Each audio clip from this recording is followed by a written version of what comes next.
संत धन्ना जी का जो जन्म हुआ है वो धुवन कल्ला गांव, धुवन कल्ला गांव टोंक, इनका जो जन्म हुआ है धुवन कल्ला गांव टोंक में इनका जन्म हुआ है। धुवन कल्ला गांव टोंक में हमारे धन्ना जी का जन्म हुआ है।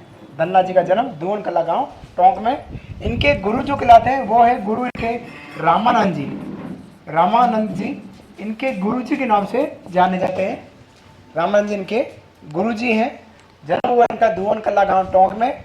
गुरु इनके रामानंद जी हैं। इनका ग्रंथ का नाम है धन्ना जी की आरती। इनका ग्रंथ का नाम है धन्ना जी की आरती। धन्ना जी की आरती है, ये इनके ग्रंथ के रूप में कहलाते हैं। उपनाम में इनको राजस्थान में भक्ति आंदोलन के प्रणेता कहते हैं। राजस्थान में भक्ति आंदोलन के प्रणेता कहते हैं, प्रणेता उपनाम में। राजस्थान में भक्ति आंदोलन के प्रणेता के रूप में ये हमारे संत धन्ना जी महाराज जाने जाते हैं। धन्ना जी निर्गुण विचारधारा के संत हैं। धुवन कल्ला गांव टोंक में इनका जन्म हुआ है। गुरु इनके रामानंद जी हैं। इनका ग्रंथ का नाम है धन्ना जी की आरती और इनका उपनाम जो है राजस्थान में भक्ति आंदोलन के प्रणेता कहलाते हैं। राजस्थान भक्ति आंदोलन के प्रणेता कहलाते हैं। प्रमुख संत में पीपा जी कहला रहे हैं। ये हमारे भक्ति आंदोलन के प्रणेता के रूप में जाने जाते हैं। धन्ना जी जाट रहे हैं, किसान रहे हैं। ये किसान थे, अपने समय में क्या थे, किसान रहे हैं। धन्ना जी की आरती इनकी प्रमुख रचना है जो जानी जाती है। इनकी कुछ 2-3 विशेषता है, विशेष करके लिखना है। ये 4 पॉइंट लिखने के बाद धन्ना जी विशेष ये है कि धन्ना जी को मानने वाले जो लोग हैं वो विवाह में गणपति की पूजा करते हैं। गणपति जी के अलावा किसी की पूजा नहीं करते हैं। पहली विशेषता लिखेगा, धन्ना जी को मानने वाले लोग शादी में, धन्ना जी को मानने वाले लोग शादी में गणपति जी की पूजा करते हैं।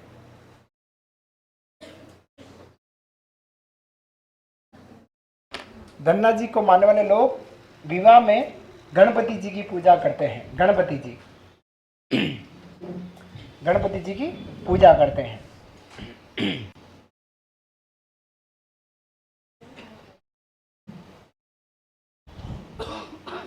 गणपति जी की पूजा करते हैं। सेकंड विशेषता,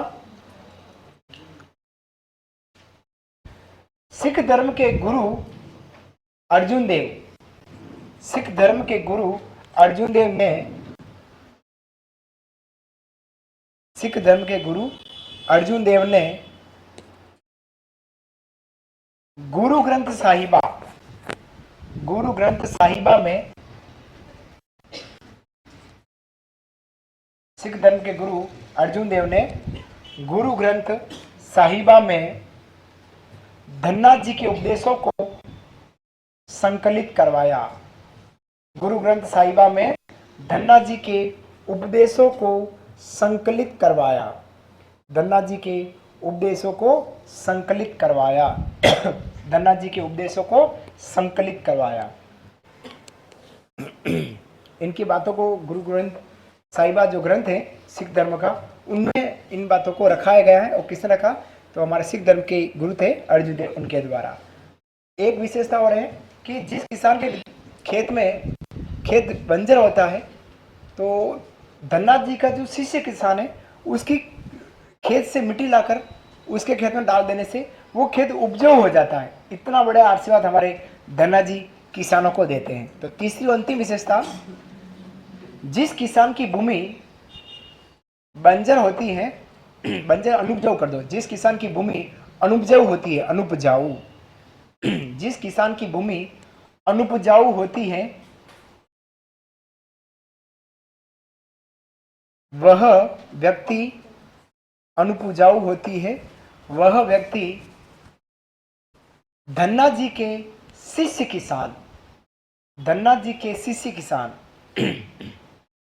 धन्ना जी के शिष्य किसान के खेत से धन्ना जी के शिष्य किसान के खेत से मिट्टी लाकर अपने खेत में डालता है। शिष्य किसान के खेत से मिट्टी लाकर अपने खेत में डालता है, जिससे वो क्या जमीन जो होती है वो उपजाऊ बन जाती है। ऐसा धन्ना जी के बारे में कहा जाता है। धन्ना जी इस प्रकार की विचारधारा रखते हैं। हमारे किसानों के लिए ये प्रेरणा स्रोत है। किसानों के भगवान के रूप में जाने जाते हैं, संत के रूप में जाने जाते हैं। ये संत थे हमारे संत धन्ना जी। छोटी सी बात है, धन्ना जी का जन्म दुवन कला गांव टोंक में हुआ। इनके गुरु रामनंद जी हैं। इनका जो प्रमुख ग्रंथ है वो है धन्ना जी की आरती। इनको राजस्थान में भक्ति आंदोलन के प्रणेता कहलाते हैं। और जो व्यक्ति धन्ना जी को मानता है वह व्यक्ति विवाह में केवल गणपति जी की पूजा करते हैं। जैसे अपन लोग माता जी की पूजा भी करते हैं, अपने कुल देवता की पूजा भी करते हैं, लेकिन वह लोग केवल गणपति जी की पूजा करते हैं। और सिख धर्म के जो गुरु हैं अर्जुन देव, उन्होंने गुरु ग्रंथ साहिबा में धन्ना जी की बातों को संकलित कराया, उपदेशों को संकलित कराया। और किसान जिसकी भूमि अनुपजाऊ है वो किसान धन्ना जी के शिष्य किसान से 1 किलो मिट्टी लाया और अपने खेत में डाल दिया, तो जो जमीन है वो उपजाऊ बन जाती है और फसल उग जाती है। ऐसा आशीर्वाद, भरा पूरा आशीर्वाद धन्ना जी किसानों को देते हैं, ऐसा माना जाता है। अगले जो संत हैं वो है हमारे संत चरणदास जी। संत चरणदास जी, चरणदास जी, संत चरणदास जी। अच्छा, ये जो संत हैं महावीर जी की तरह सगुण प्लस निर्गुण दोनों ही विचारधारा के हैं, ये याद रखना। चरणदास जी सगुण और निर्गुण दोनों विचारधारा के संत हैं, संत महावीर जी और चरणदास जी, याद रखना है। दो संत ऐसे हैं जो दोनों विचारधारा रखते हैं, तो हमारे महावीर जी महाराज और संत चरणदास जी की बात करेंगे। चरणदास जी का जन्म हुआ है डेहरा गांव अलवर में। लिखिएगा, जन्म हुआ इनका डेहरा गांव, डेहरा गांव अलवर में, अलवर जिले में डेहरा गांव अलवर में इनका जन्म हुआ है। जन्म इनका डेहरा गांव। पिता इनके मुरलीधर पिता इनके मुरलीधर और माता इनकी कुंजीबाई इनकी माता है। पिता इनके मुरलीधर हैं, माता इनकी कुंजीबाई है। और इनका जो मूल नाम था वो कहलाते हैं रणजीत जैन। रणजीत जैन इनके मूल नेम के रूप में, मूल नाम इनका रणजीत जैन के रूप में कहलाता है। और इनके जो गुरु हैं वो हैं सुखदेव मुनि। गुरु जो हुए हैं इनके सुखदेव मुनि नाम के इनके गुरु रहे हैं। बात करें अपन संत चरणदास जी की, संत चरणदास जी के गुरु हैं सुखदेव मुनि। जन्म हुआ है इनका डेरा गांव अलवर में। पिता इनके मुरलीधर, माता कुंजीबाई और इनका मूल नाम है हमारा रणजीत जैन। फिर इनके संप्रदाय की बात करता हूँ। संप्रदाय, इनका संप्रदाय है उसका नाम है चरणदासी समुदाय। चरणदासी संप्रदाय है। और इस संप्रदाय की जो मुख्य पीठ है वो मुख्य पीठ हमारी नई दिल्ली में है। नई दिल्ली में इनकी मुख्य पीठ है। मतलब ये राजस्थान के ऐसे संत है जो राजस्थान में जन्म लेने के बाद राजस्थान के बाहर पूजे जा रहे हैं। चरणदास जी और दयाल जी क्या थे, राजस्थान के बाद जन्म लिया और राजस्थान पूजे जा रहे हैं, उल्टा है ना। तो इनकी मुख्य पीठ है चरणदास जी की, वो हमारी कहाँ पर है, नई दिल्ली में इनकी मुख्य पीठ है। अब लिखिएगा प्रमुख ग्रंथ, इन्होंने कौन कौन से ग्रंथ लिखे हैं।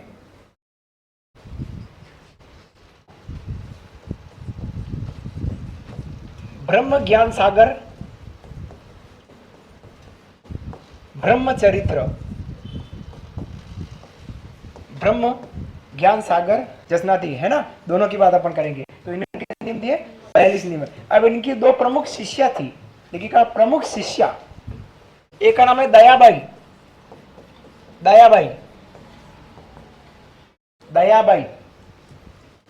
ने क्या लिखा, दयाबाई की रचना लिखना है दयाबोध और विनय मल्लिका।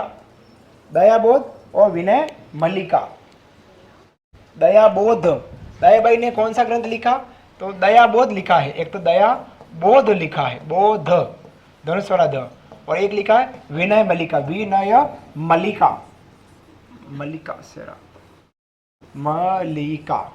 मल्लिका लिखा, मल्लिका, दयाबद और मेरे मल्लिका। ये तो एक शिष्या, एक शिष्य का नाम है सहजोबाई।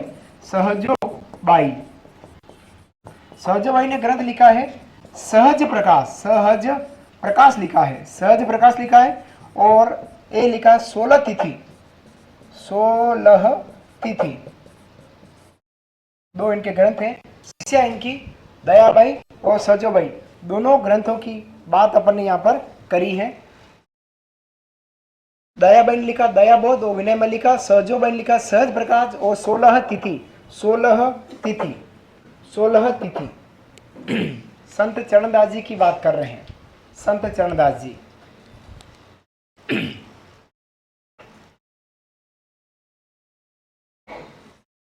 सहज तिथि बात करें थे चरणदास जी, ऐसे संत जो सगुण और निर्गुण दोनों विचारधारा के, जैसे हमारे संत मावजी महाराज जी। ये दो बातें जरूर याद रखना, मावजी महाराज सगुण और निर्गुण दोनों विचारधारा के, चरणदास जी सगुण निर्गुण, बाकी संत कुछ निर्गुण के कुछ सगुण के। बात अपन ने सुबह से कर रहे हैं। इनका जन्म हुआ है डेरा गांव अलवर में, इनका जन्म हुआ है। पिताश्री इनके मुरलीधर, माता है इनकी कुंजीबाई। इनका मूल नेम वासना में रणजीत जैन, ये जैन थे और बाद में संत बने हैं, है ना, रणजीत जैन। इनके गुरु हैं सुखदेव मुनि। इनका संप्रदाय का नाम है चरणदासी समुदाय, जिसकी मुख्य पीठ है नई दिल्ली में। कहाँ पर है? नई दिल्ली में। फिर बात करें, इन्होंने 3 बड़े बड़े ग्रंथ लिखे हैं, ब्रह्म ज्ञान सागर, ब्रह्मचरित्र और भक्ति सागर। इन्होंने शिष्यों को कुल कितने नियम दिए? 42 नियम दिए। याद रखना, 42 नियमों का प्रतिपादन किसने किया? संत चरणदास जी ने। चरणदास जी की 2 शिष्या हैं, एक शिष्य का नाम है दयाबाई, जिसने क्या लिखा? दयाबोध और विनय मल्लिका। एक शिष्य का नाम है सहजोबाई, इन्होंने लिखा है सहज प्रकाश और 16 तिथि। ये 2 ग्रंथ इनके द्वारा लिखे गए। 2 शिष्या चेलियां रही हैं हमारे संत चरणदास जी की। अब हम निर्गुण विचारधारा के संत की बात करते हैं अगले, तो वो है हमारे संत जाम्बोजी। हेडिंग लगेगा संत जाम्बोजी, संत जाम्बोजी की, संत जाम्बोजी। जाम्बोजी के या जंबेश्वर के में एक बात है, जंबेश्वर भी कह सकते हैं ना, देखो जंबेश्वर नाम से भी जाना जाता है। जाम्बोजी या जंबेश्वर जी, जंबेश्वर, जंबेश्वर जी भी इन्हीं को कहा जाता है। अब बात करें इनके सबसे पहले जन्म की बात है। जन्म कहाँ हुआ? पीपासर गांव, इनका जन्म हुआ है पीपासर, पीपासर। और पीपासर कटे है, हाँ, नागौर जिले में इनका पीपासर गांव है, जहां पर इनका जन्म हुआ। जन्म हुआ इनका पीपासर गांव, पीपासर गांव। ये प्रश्न 2009-10 के 3rd ग्रेड के एग्जाम इस प्रश्न को पूछा है कि पीपा जी का जन्म, जाम्बो जी का जन्म किस तिथि को हुआ? तिथि पूछ ली थी, तो इनकी जो तिथि है वो है भाद्रपद कृष्ण अष्टमी। तिथि क्या है? भाद्रपद कृष्ण अष्टमी। और अष्टमी का मतलब क्या हो गया? जन्माष्टमी के दिन, भगवान कृष्ण के जन्माष्टमी के दिन, है ना। तो इनकी तिथि लिख लेना, जन्म तिथि। जन्म तिथि है भाद्रपद कृष्ण अष्टमी को इनका जन्म हुआ है। अब ये किसके अवतार है? देखना, अवतार, अवतार है ये श्री कृष्ण का अवतार, श्री कृष्ण, श्री कृष्ण का अवतार। और एक विष्णु का अवतार, श्री कृष्ण का अवतार और विष्णु के अवतार में जाने जाते हैं। श्री कृष्ण का अवतार और विष्णु का अवतार। विष्णु का अवतार कहने वाले विष्णु जाति के लोग कहते हैं कि ये तो विष्णु के अवतार के हैं। अवतार की बात करें तो किसके अवतार है? विष्णु का अवतार। विष्णु का अवतार कहने वाले कौन है? विष्णु जाति के लोग, विष्णु लोग मानते हैं, विष्णु जो लोग हैं वो मानते हैं विष्णु का अवतार। लेकिन कृष्ण का अवतार क्यों करें? क्योंकि इनका जन्म भाद्रपद कृष्ण अष्टमी को हुआ, इसलिए इनको अपन कृष्ण का अवतार कहते हैं। फिर लिखना पिता, इनके पिताजी का नाम, पिता लोहट जी पवार, पिता इनके लोहट, लोहट, लोहट जी पवार। माता इनकी हंसा देवी, लोहट जी पवार और माता इनकी हंसा देवी। पिता इनके लोहट जी पवार और माता इनकी हंसा देवी। माता इनकी हंसा देवी, हंसा देवी इनकी माता जी। फिर इनके गुरु जी की बात करें तो गुरु इनके गोरखनाथ जी, गोरखनाथ जी। यह प्रश्न 3rd ग्रेड के एग्जाम पूछा कि निम्नलिखित में से किनके गुरु गोरखनाथ जी नहीं है, ऐसा प्रश्न पूछा है। तो ऐसे प्रश्न हमारे गुरु के नाम से पूछा जा सकता है। अधीनस्थ बोर्ड संतों पर प्रश्न खूब कर रहा है। कल कृषि पर्यवेक्षक का एग्जाम हुआ था, उसमें भी पूछ लिया गया संत जम्बेश्वर जी के बारे में, जाम्बो जी के बारे में। तो ऐसा प्रश्न हमारे एग्जाम में भी आने की प्रबल संभावना रखेगा कि विष्णु संप्रदाय के गुरु कौन है। तो विष्णु संप्रदाय के गुरु कौन है? हमारे जाम्बो जी या जम्बेश्वर जी नाम से जानते। कल वाली क्लास में, कृषि पर्यवेक्षक एग्जाम वाली क्लास में पूछा है, उससे पहले थर्ड ग्रेड एग्जामों में भी इस प्रश्न को पूछा हुआ है। तो हमारे एग्जाम में जो जिसकी तैयारी आप कर रहे हैं, सीईटी दोनों लेवल, फर्स्ट लेवल और सेकंड लेवल, मतलब 12th स्तर, ग्रेजुएशन स्तर, REET first level second level, या प्री रीट की बात करें, या सेकंड ग्रेड की बात करें, या आरएस सब इंस्पेक्टर की बात करें, पटवारी, वीडियो, महिला पर्यवेक्षक या जूनियर अकाउंटेंट की बात करें, जहां संत संप्रदाय वाला चैप्टर दे रखा है, उसमें आपको इस प्रश्न को पूछा जा सकता है। याद करना, धीरे धीरे कारवा बढ़ता चला गया है। अब हम आर्ट एंड कल्चर में उतरने वाले हैं, और अब मैं जाऊंगा, भगवान चाहेंगे तो आर्ट एंड कल्चर पूरी करा के ही जाऊंगा आज। और जो नए विद्यार्थी हैं उनके लिए क्लास मेरी सोमवार से फिर से लगेगी, निश्चिंत रहेगा, है ना। तो यूं मत सोचना आर्ट एंड कल्चर होगी तो अब हमारा क्या होगा, जनाबी आली, तो आपका भी होगा। आपका तभी आज से ही क्लास चालू हुई है, तो आज से आपका सिलेबस चालू हुआ है। पहले जो करा दिया गया वो फिर से होगा, निश्चिंत रहेगा। प्रतियोगी परीक्षा में कोई भी पाठ यूं नहीं है कि ये बच गया अब नहीं होगा, ऐसा नहीं होता है। ठीक है, समझ में आ रहा है ना। और अच्छे से ही यहाँ पढ़ाया जाएगा, मस्त होके पढ़ना है और विचार करना है इस बार हमारा सिलेक्शन हो जाए, वैसा पढ़ना है। भीड़ के चारे मत लगना कि वहाँ तो खूब भीड़ है, वहाँ चलते हैं, वहाँ इनाम बढ़ते हैं, इनके चक्कर में कम पढ़ना। जहाँ इनाम बढ़ते हैं वहाँ इनाम ही बढ़ते हैं, और इनाम अपने ही लोगों को दिए जाते हैं, उल्लू अपने को बनाया जाता है। क्या किया जाता है? अपने को उल्लू बनाया जाता है। इनाम किनको मिलता है? शुरुआत के जो 2-4 इनाम किसको मिलते हैं? अपने ही में से किसी को इनाम दे दिया जाता है। अपन सोचते हैं यार ये इसको मिल गया, इसको नहीं मिला, अपने ही व्यक्ति को इनाम दे दिया जाता है और अपन उल्लू बन जाते हैं। तो उल्लू नहीं बनना है, इनाम के चारे नहीं लगना है, किसी नोट्स के चारे नहीं लगना, या इतने सारे सिलेक्शन हो इसके चारे ना। आप तो ये देखो कि आप को कहाँ कंफर्टेबल लग रहा है, और आप यहाँ हैं बहुत कंफर्टेबल है, तो आपका काम हो जाएगा। खांदे खान दे लारे नहीं मरे, खूब आपको पढ़ना पड़ेगा।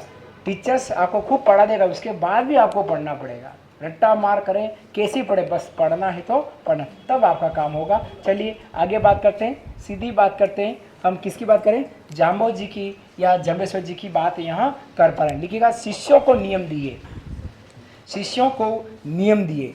इन्होंने शिष्यों को कितने नियम दिए? 29 नियम दिए। कितने नियम दिए? 29 नियम दिए। 29 नियम दिए हैं। 29 नियम दिए। अब शिष्यों को 29 नियम, एक तो 20 नियम एक है, एक 9 नियम एक है, और जो इन 29 ही नियम को मानता है उसी व्यक्ति को हमने क्या कह दिया? विष्णोई, 20 नाम डाला गया। 20 और 9, 20 या 20 और 9, और जो 20 और 9 नियमों को मानने वाला व्यक्ति, उस व्यक्ति को हमने क्या कह दिया? विष्णोई कहा जाने लगा। ठीक है, अब लिखना संप्रदाय, संप्रदाय का नाम है विष्णोई संप्रदाय। लिखिएगा संप्रदाय, विष्णोई संप्रदाय। संप्रदाय कौन सा है? विष्णोई संप्रदाय है।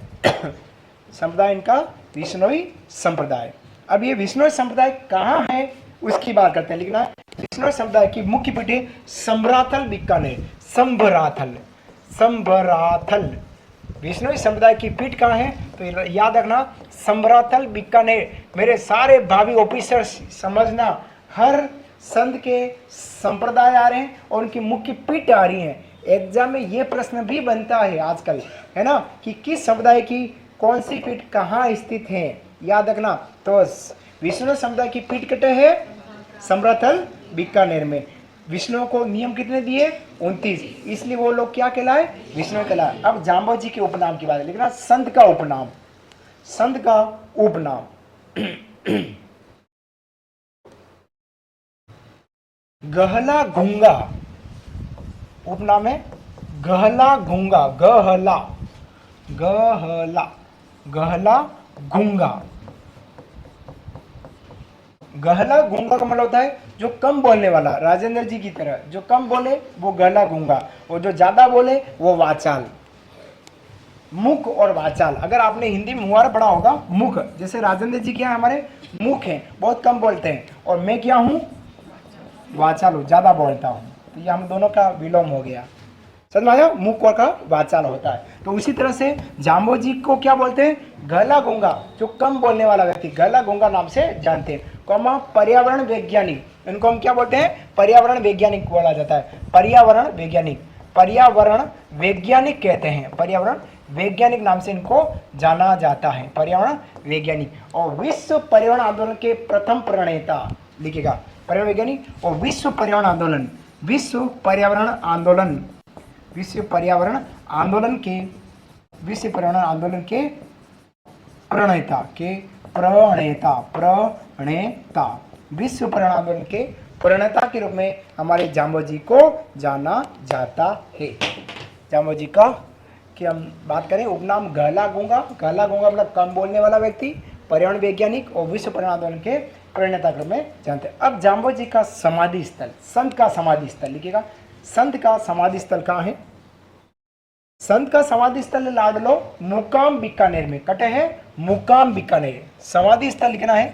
इनका जो समाधि स्थल है, समाधि स्थल जहाँ पे संत जी ने समाधि ली वो स्थान कहाँ है, मुकाम में, और मुकाम कटे है बीकानेर में।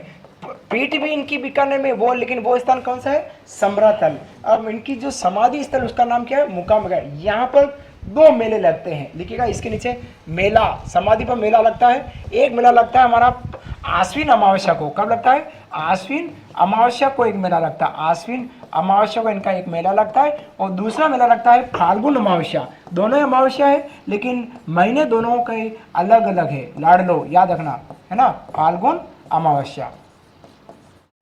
मेला कहाँ लग रहा है, समाधि स्थल पर लग रहा है।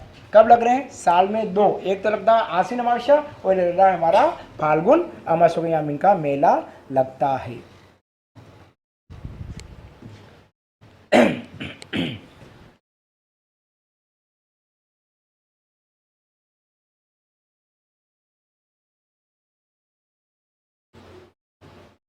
देखिएगा मूल नेम, इनका मूल नेम क्या था, धनराज पवार, मूल नेम इनका धनराज, इनका मूल नेम क्या है, धनराज पवार, धनराज पवार इनका मूल नेम है, वास्तविक नाम धनराज पवार के नाम से इनको जाना जाता है।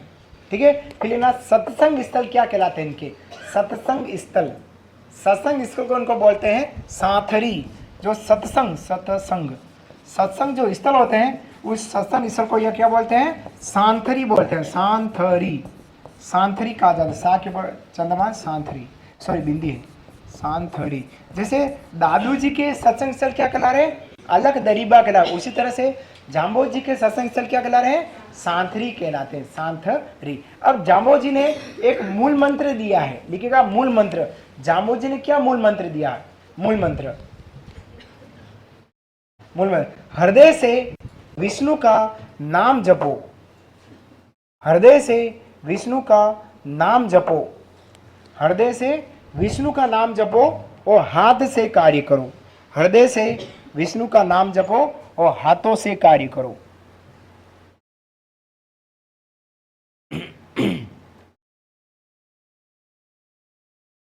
हृदय से विष्णु का नाम जपो और हाथों से कार्य करो, ऐसा हमारे जाम्बो जी कहा करते हैं। विष्णु का नाम हृदय से जपना है, बाहरी तौर से नहीं, क्योंकि जाम्बो जी क्या है, निर्गुण विचारधारा के, तो निर्गुण विचार ये कह रहे हैं भगवान है लेकिन उनका कोई आकार नहीं है, कोई आकार नहीं, तो हृदय में रखो भगवान विष्णु जी हैं और विष्णु का नाम जपना है, ओम विष्णु नमः, ओम विष्णुआय नमः, वैसे बोलना है हृदय से ना। और काम आपको हमेशा हाथ से ही करना है, किसी दूसरे के भरोसे नहीं रहना है, ऐसा हमारे जाम्बो जी कहा करते थे। जाम्बो जी कहते थे कि आपको हमेशा जीवन में वन एवं वन्य जीव की तो हमेशा रक्षा करनी है, किसी भी पेड़ को कटने नहीं देना है, किसी भी जंगली जानवर या पालतू जानवर को कटने नहीं देना है, ऐसा हमारे जाम्बो जी कहा करते थे कि पेड़ और वन्य जीव की रक्षा आपको हमेशा करनी है। और ये कहा गया कि जो व्यक्ति विष्णु संप्रदाय में, ये विष्णु जाति में जो व्यक्ति वन एवं वन्य जीव की रक्षा करेगा, ऐसे व्यक्ति का प्राणोत्सर्ग को हम बोलेंगे खड्डाना। क्या बोलेंगे, खड्डाना। ये प्रश्न बहुत इंपॉर्टेंट है, पूछने की प्रबल संभावना रख सकता है कि खड्डाना क्या है। क्या पूछेगा, खड्डाना क्या, लिखा रहा हूँ खडाना क्या है? तो खडाना क्या है? विष्णु संपदा में वन एवं वन्य जीव की जो रक्षा की जाती, उस रक्षा के लिए जो हम अपने प्राणों का उत्सर्ग करते हैं, प्राणोत्सर्ग, प्राण से हम लोग शहीद हो गए, देश के लिए अपन शहीद, सैनिक क्या होता है? शहीद होता है। उसी तरह से अगर हम पेड़ पौधों के लिए और जीवों के लिए, जानवरों के लिए अगर हम मर जाएंगे, हमारे प्राण को उत्सर्ग कर देंगे, तो हम लोगों को क्या कहा जाएगा? खडाना का। ये परंपरा हमारे विष्णु समुदाय में कहलाती है। प्रश्न बहुत इंपॉर्टेंट पूछा है, इसलिए विष्णु जाति के लोग कभी भी भेड़ पालन नहीं करते, भेड़ पालन होता ही नहीं है, भेड़ पालन इनके यहाँ निषेध होता है, भेड़ों का पालन। विष्णु समुदाय में कभी भेड़ों का पालन। अब भेड़े क्या है कि भेड़े नीचे गर्दन करके सारे अंकुरित पौधे को खा जाती है। आप भेड़ों को देखना, भेड़े देखी, खेरीज नस्ल की भेड़े, जो भेड़ और बकरियों का झुंड, जिसको अपन रेवड़े कहते हैं, रेवड़े, आगे वाली भेड़ को स्टीयरिंग दे रखी है, गेयर लगा रखा है उसके, और जो भेड़े चराने वाला जो व्यक्ति होता है, खेड़ा जो होता है, वो आगे वाली भेड़ को समझा रखता है, यूं करता है, उसको पता होगा राइट हैंड मुड़ना है, तो वो मुड़ती, वो उसके पीछे पीछे सारी हजारों भेड़े, सैकड़ों भेड़े मुड़ जाती है, इसलिए कहते हैं भेड़ चाल, है ना। तो भेड़े क्या है? नीचे जो पौधे, अंकुरित पौधे, उनको खा जाती है। और विष्णु संप्रदाय में क्या है? वन्य जीव की, पेड़ पौधों की हमेशा रक्षा करनी, इसलिए भेड़ पालन नहीं करते। बकरी पालन कर लेंगे, लेकिन भेड़ पालन, क्योंकि बकरी नीचे गर्दन करके कभी नहीं खाती और किसी भी पौधे को नष्ट नहीं करती। बकरी ऊपर गर्दन करके यूं ऐसे करती। आप देखना, रजका है, अगर रजके को, रजका ही बोलते हैं आप लोग, क्या बोलते हैं? रजका, रिजका क्या बोलते हैं, है ना, वो यूं लटका दो, बकरी के सामने रजका लटकाना पड़ता है, रस्सी से लटका दो, बकरी ऐसा करके खड़ी, पत्तियां चूंढती, तो वो ऊपर से, लेकिन भेड़े नीचे गए, इसलिए भेड़ पालन इनके यहाँ निषेध माना जाता है। इसी के उपलक्ष्य में, खडाना के उपलक्ष्य में आपको पता हो तो जोधपुर के महाराजा अभय सिंह जी के शासनकाल में खडाना किया था किसने? अमृता देवी बिश्नोई और उसका परिवार द्वारा, जिसकी शहादत में हम प्रतिवर्ष भाद्रपद शुक्ल दशमी, तेजा दशमी के दिन या भाद्रपद शुक्ल दशमी के दिन विश्व का सबसे बड़ा वृक्ष मेला खेजड़ली गांव जोधपुर में लगाते हैं। आओ इनकी विशेष बातों की चर्चा करते हैं। लिखिएगा।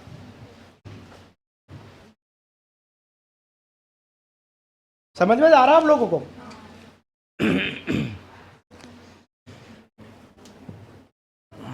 आज शादी है क्या? है?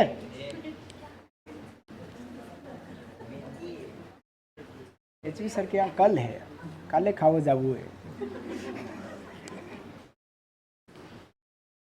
अभी खाना खाने गया था, जो भाभी जी ने कह दिया कल खावा जाबू है। मैं कैसे कि शादी में जाना है, मैं तो बढ़िया है, तो एक ड्रेस में एक्स्ट्रा लाता हूँ जब भी अब हाथ आया हूँ। मेरे को पता करके शादी में जाना ही पड़ेगा, सीजन है अभी। आओ। हाँ हाँ। संत ने अपने शिष्यों को जी, उसी में लिखना है, लाल पेन से विशेष लिखो और फिर जरा हटके लिखना है, जो भी काम करना है लिखेगा विशेष करके। संत ने अपने शिष्यों को वन एवं वन्य जीव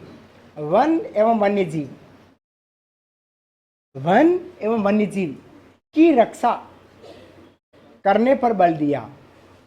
संत ने अपने शिष्यों को वन एवं वन्य जीव की रक्षा करने पर बल दिया, कोमा।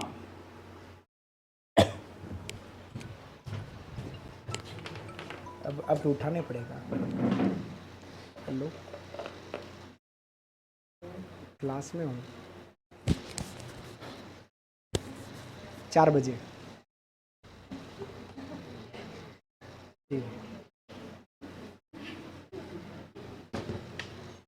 संत ने वन एवं वन्य जीव की रक्षा हेतु संत ने अपने शिष्यों को वन एवं वन्य जीवों की रक्षा करने पर बल दिया, कोमा। जो व्यक्ति इनके लिए अपने प्राणों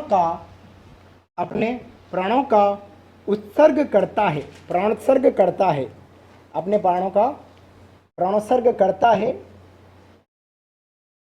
जो व्यक्ति अपने जीवन का प्राणोत्सर्ग करता है, रक्षा के लिए प्राणोत्सर्ग करता है, उसे खडाना कहा जाता है। खडाना, उसे खडाना कहा जाता है। खडाना कहा जाता है। खडाना याद रखना, ये शब्दावली में पूछेगा कहीं कहीं, ठीक है। खडाना कहते हैं। फिर लिखेगा विश्नोई लोग भेड़ पालन नहीं करते हैं। विश्नोई लोग भेड़ पालन नहीं करते हैं। विश्नोई लोग भेड़ पालन नहीं करते हैं क्योंकि विश्नोई लोग भेड़ पालन नहीं करते हैं क्योंकि भेड़े अंकुरित पौधों को खा जाती हैं। भेड़े अंकुरित पौधों को खा जाती हैं।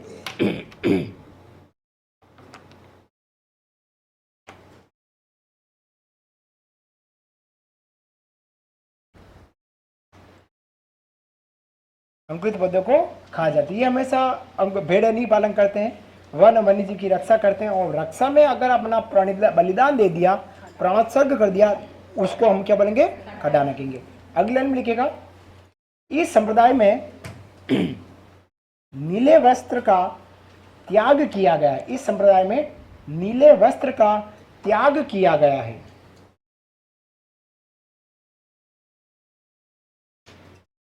इस संप्रदाय में नीले वस्त्र का त्याग किया गया। विष्णु संप्रदाय के लोग कभी भी नीला वस्त्र नहीं पहनते हैं। त्याग है, ये 29वां नियम कहलाता है। ये नीले वस्त्र का त्याग है ना, ये 29वां नियम है। कितने नियम दिए संत ने?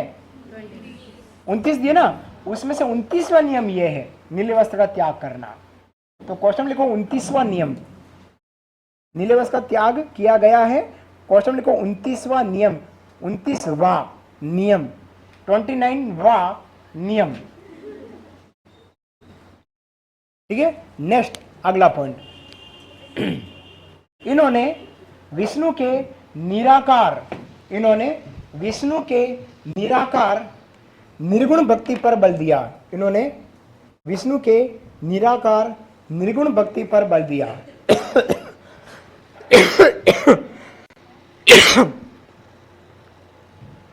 इन्होंने विष्णु के निराकार निर्गुण भक्ति पर बल दिया। विष्णु का आकार नहीं है, विष्णु है लेकिन विष्णु का आकार नहीं। और क्या कहा? निर्गुण होना चाहिए। निर्गुण भक्ति पर बल देने की बात कौन करते हैं? जाम्बोजी। किसके संदर्भ में? विष्णु, भगवान विष्णु के संदर्भ में।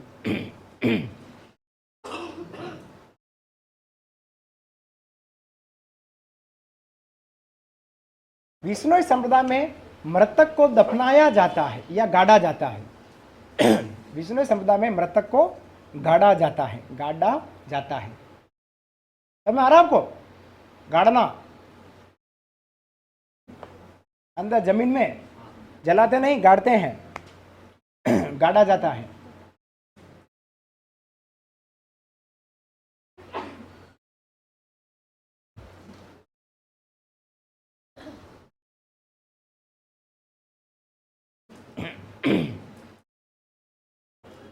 फिर ना बीकानेर के शासकों ने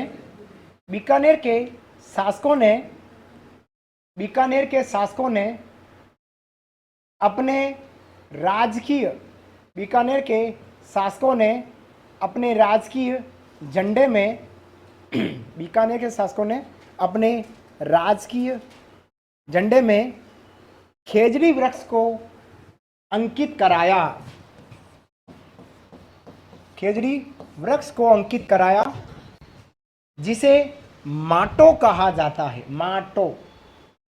बीकानेर के शासकों ने अपने राजकीय झंडे में खेजड़ी वृक्ष को अंकित कराया, जिसे माटो कहा जाता है। माटो।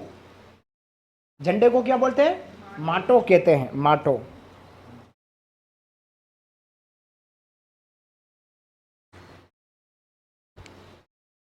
संत ने सिकंदर लोदी को हरे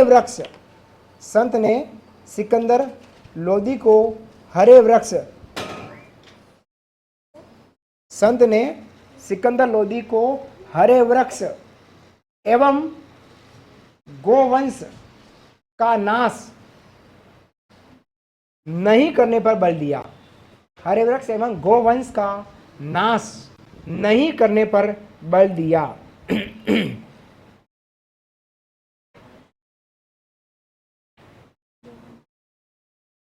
गोवंश का नाश नहीं करने पर बल दिया है। सिकंदर लोधी को क्या कहा कि आपको एक तो हरे वृक्ष नहीं काटने हैं और दूसरा क्या नहीं करना है, गोवंश का नाश नहीं करना है। इस तरह से प्रभावित किया है किसने, जाम्बोजी ने। किसको, सिकंदर लोधी को। क्लियर। नेक्स्ट, जैसलमेर के शासक जैत्रसिंह ने, जैसलमेर के शासक जैत्रसिंह ने, जैसलमेर के शासक जैत्रसिंह ने,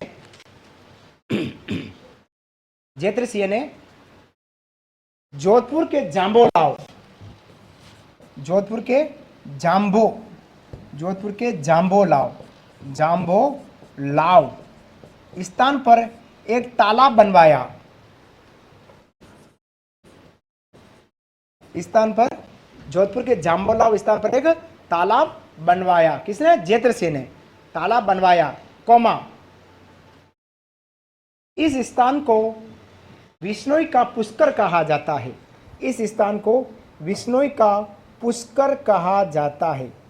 इस स्थान को विश्नोई का पुष्कर कहा जाता है।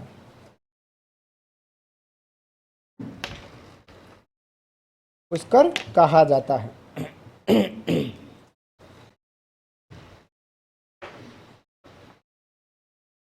लिखना, संत जाम्बोजी की मुख से निकली वाणी, संत जाम्बोजी की मुख से निकली वाणी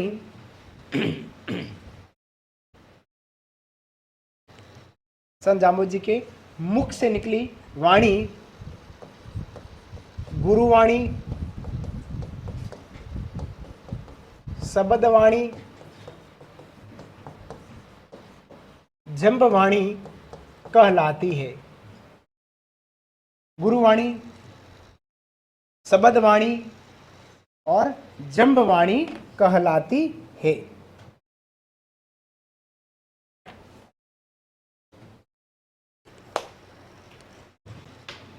अब संत के प्रमुख ग्रंथ की बात करते हैं। इनके कौन कौन से ग्रंथ है, लिखेगा संत के ग्रंथ।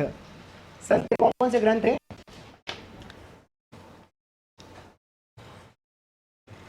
विश्नोई धर्म प्रकाश, विश्नोई धर्म प्रकाश, जंब सागर और जंब संहिता, जंब संहिता, तीन ग्रंथ है, विष्णु धर्म प्रकाश, जंब सागर और जंब संहिता। जंब संहिता, जो जंब संहिता है इसको विष्णु लोग अपना पांचवा वेद मानते हैं। जंब संहिता ना, इस ग्रंथ को विष्णु जाति के लोग क्या मानते हैं, पांचवा वेद। कितने अपने, चार। पांचवा वेद विष्णु जाति के लोग किसको मान रहे, जंब संहिता। तो जंब संहिता क्वेश्चन लिखो, विष्णु द्वारा पांचवा वेद मानना, विष्णु द्वारा पांचवा वेद मानना।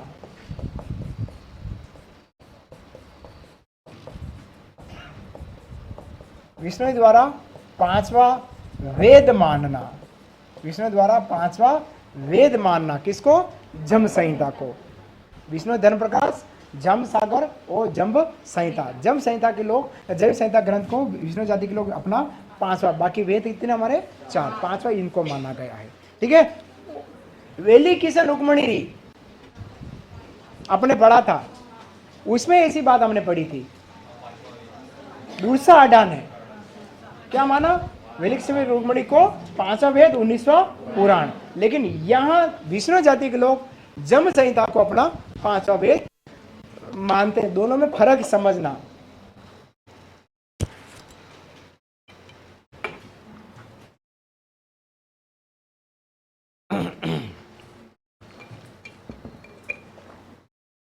ये कॉपी देना आपकी, गत क्लास में आए थे आप।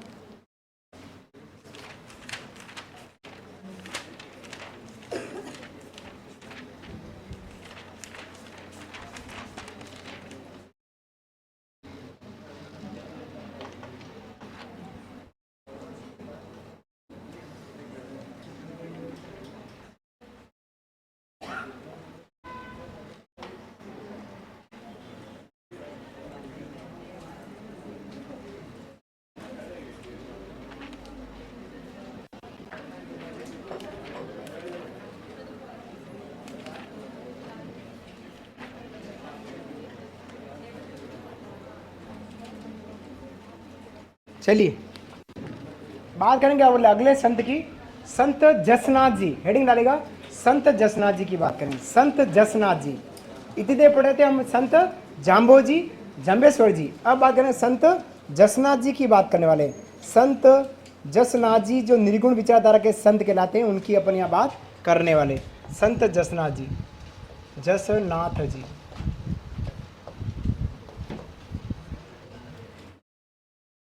निर्गुण विचारधारा की बात कर रहे हैं अपन। सब निर्गुण विचारधारा के हैं, सारे संत निर्गुण विचारधारा के। संत जसनाथ जी की, इनका जो जन्म हुआ है वो हुआ कतरियासर गांव,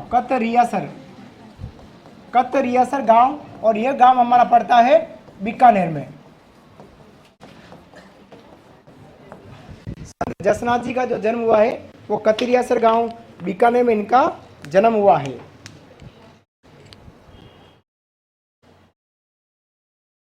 पिता हमीर जी, इनके पिता है हमीर जी, पिता इनके हमीर जी और माता रूपा दे। पिता हमीर जी, माता रूपा दे, पिता हमीर जी और माता रूपा दे। गुरु इनके गोरखनाथ जी, दोनों के सेम है गुरु। गुरु इनके गोरखनाथ जी, गुरु इनके हैं गोरखनाथ जी, गोरखनाथ जी। फिर लिखना है संप्रदाय, इनका संप्रदाय का नाम है जसनाती संप्रदाय। संप्रदाय है जसनाती संप्रदाय, जसनाती संप्रदाय इन्हीं के नाम से संप्रदाय है जसनाती संप्रदाय। शिष्यों को नियम दिए 36, शिष्यों को नियम कितने दिए? 36 नियम दिए। शिष्यों को नियम दिए 36 नियम दिए, शिष्यों को नियम दिए 36 नियम। 3 संत आए आपके सामने साथियों, पूछेगा संत चरणदास जी ने कितने नियम दिए शिष्यों को? 42। जाम्बो जी ने कितने दिए? 29। और जसनाथ जी ने कितने दिए? 36। बाकी आता है वो गड़बड़ है, ठीक है, याद रख के जाना। फिर लिखिएगा समाधि स्थल, इनका समाधि स्थल कहाँ है? समाधि स्थल इन्हीं के गांव में, कतियासर गांव बीकानेर। इनका समाधि स्थल है कतियासर गांव बीकानेर,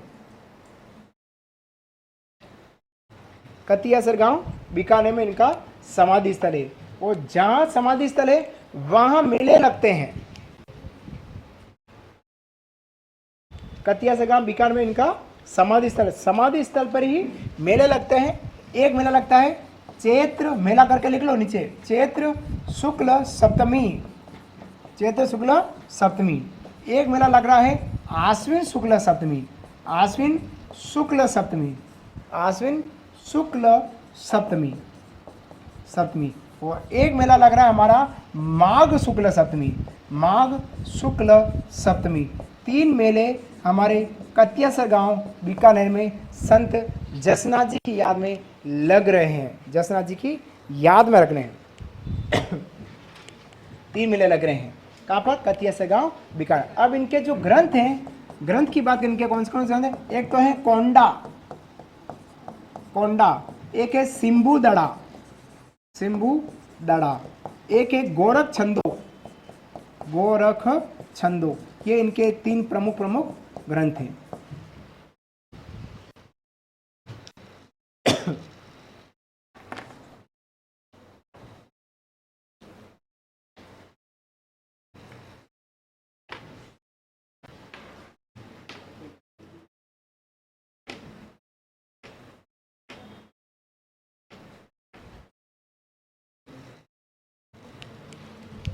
तीन ग्रंथ इनके, एक कोंडा है, एक सिंबुदड़ा है, एक गोरख छंदो है। 3 मेले लग रहे हैं इनके कतियासर गांव बीकानेर, जहाँ समाधि स्थल है वहाँ पे चैत्र शुक्ल सप्तमी को, आश्विन शुक्ल सप्तमी को और माघ शुक्ल सप्तमी को। अब बात करते हैं इनके प्रमुख शिष्य की। लिखेगा प्रमुख शिष्य कौन कौन से हैं इसके, किनकी बात करें? संत जसनाथ जी की बात कर रहे हैं। प्रमुख शिष्य प्रमुख शिष्य, प्रमुख शिष्य हैं रुस्तम जी, रुस्तम। प्रमुख शिष्य में कौन है? रुस्तम जी, रुस्तम जी। चौथनाथ जी,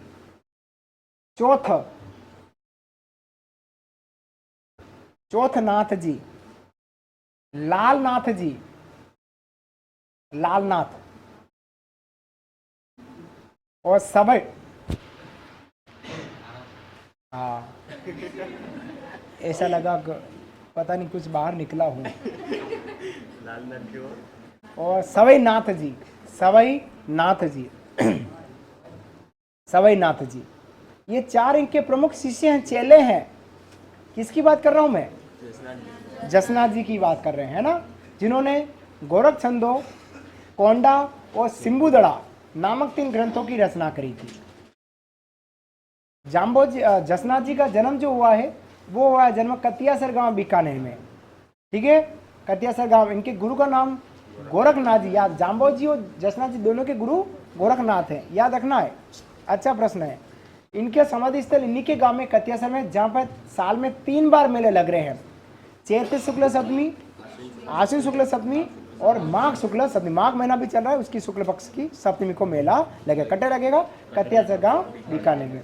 अब इनकी कुछ विशेष बातें हैं, बात करते हैं विशेष विशेष।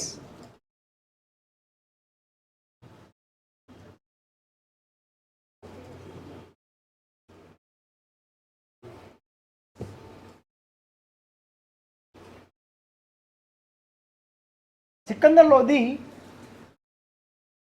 संत से प्रभावित हुआ, सिकंदर लोधी कौमा संत से प्रभावित हुआ। सिकंदर लोधी संत से प्रभावित हुआ। सिकंदर लोधी क्या है? संत से प्रभावित हुआ, कौमा संत को 500 बीघा जमीन भेंट की।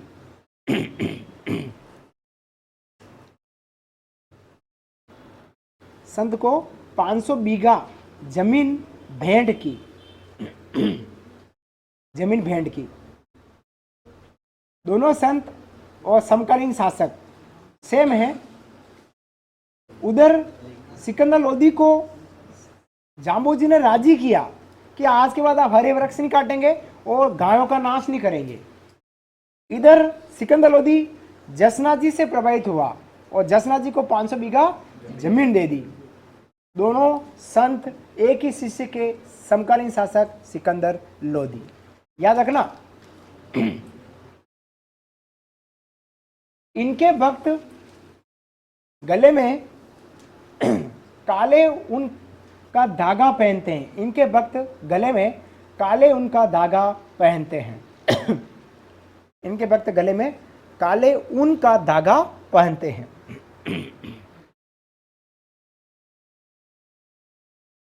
काले ऊन का धागा पहनते हैं।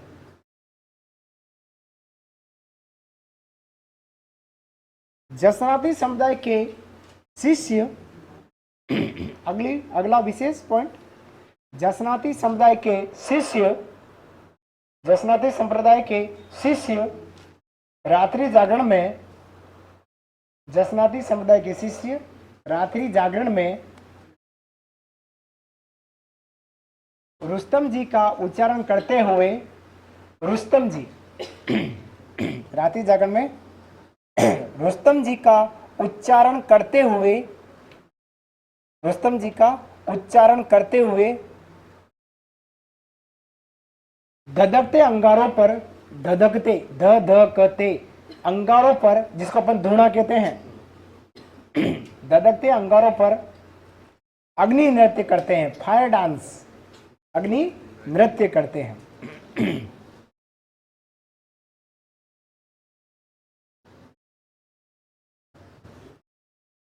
अग्नि नृत्य करते हैं।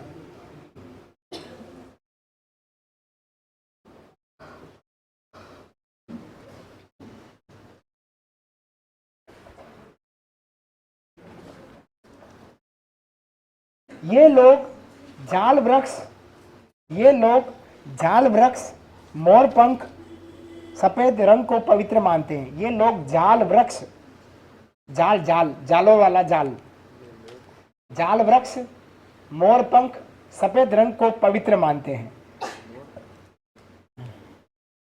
जाल वृक्ष, मोर पंख, सफेद रंग को पवित्र मानते हैं।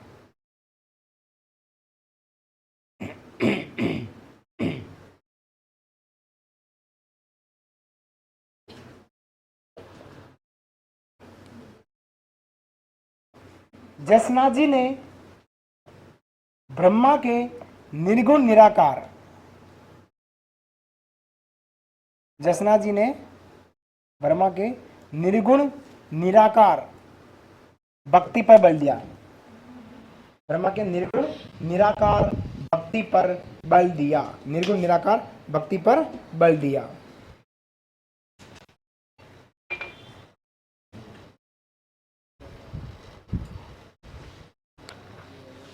जाम्बोजी विष्णु को मानते थे, विष्णु को मानते थे निराकार को में। जसना जी ब्रह्मा को मानते हैं निराकार को में, निर्गुण निराकार के रूप में मानते हैं। ठीक है। इन्होंने, अगला पॉइंट, इन्होंने लोह पांगल नामक, अगली विशेषता, इन्होंने लोह पांगल नामक तांत्रिक का घमंड चूर किया। इन्होंने लोह पांगल, पागल नहीं है, पांगल है, लोह पांगल नामक तांत्रिक का घमंड चूर किया।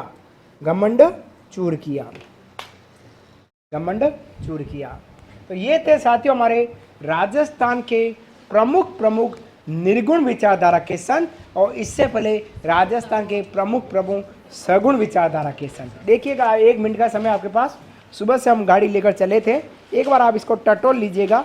निर्गुण निराकार भक्ति और सगुण विचारधारा की भक्ति, एक बार 1 मिनट में आप इसको टटोले, जब अपन नया टॉपिक लेंगे अभी।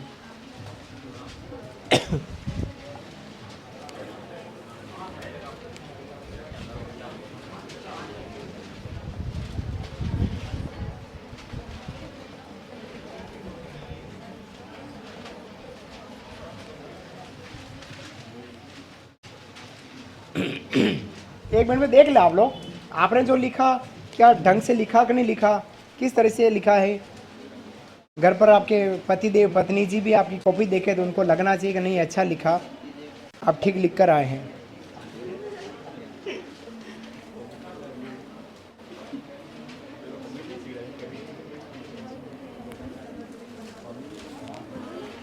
प्रश्न पूछा जा सकता है कि कौन से संत निर्गुण विचारधारा के, कौन से संत सगुण विचारधारा के, और कौन से संत सगुण और निर्गुण दोनों विचारधारा के।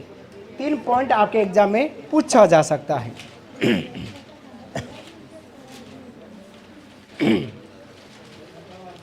कॉपी भराने आई है, कितनी कॉपी भराई है?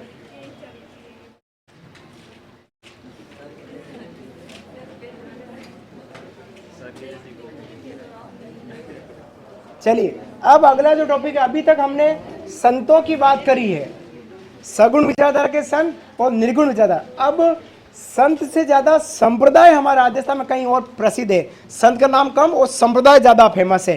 तो अब हम निर्गुण विचारधारा के संप्रदाय कौन कौन से राजस्थान में उनकी बात करेंगे, और निर्गुण विचारधारा के संप्रदाय के बाद सगुण विचारधारा के संप्रदाय की बात करेंगे, तब जाकर टॉपिक खत्म होगा। समझ में आ रहा है? कल आपको मैं बोल के नहीं लिखा कर, टाइप जो मैं बोलता हूं वो मैंने टाइप किया है, तो या स्क्रीन पे लाऊंगा और आपको समझाते हुए लिखा दूंगा, तो थोड़ा मेरे को बोलने में तकलीफ नहीं पड़े। बहुत तकलीफ पड़ रही है। डॉक्टर साहब ने कहा है कि कम से कम बात करो, इशारे से ज़्यादा बातें करो। मैं कहा इशारों से बातें करूंगा तो पता नहीं कौन कुछ समझ लेगा, और इधर मेरे को इशारे नहीं करने हैं, इधर पढ़ाना है ना। जहाँ इशारे करने वहीं किए जा सकते हैं। तो डॉक्टर साहब ने पूछ लिया करते क्या, मैं पढ़ाता हूँ, उनके फिर तो बोलते रहो। तो मैं अपना तोड़ निकाला। तो अब मैं जो बोल के लिखाता हूँ वो बाद में यहाँ स्लाइड पे लाऊंगा और स्लाइड के माध्यम से पढ़ाऊंगा, चलेगा? है ना? अच्छी राइटिंग में है वो भी, निश्चिंत रहिएगा। आओ आगे बात करते हैं। सगुण निर्गुण विचारधारा के कौन कौन से संप्रदाय राजस्थान में प्रचलित है, फेमस है, उनकी बातें करते हैं। तो लाल पेन से हेडिंग डालेगा निर्गुण संप्रदाय।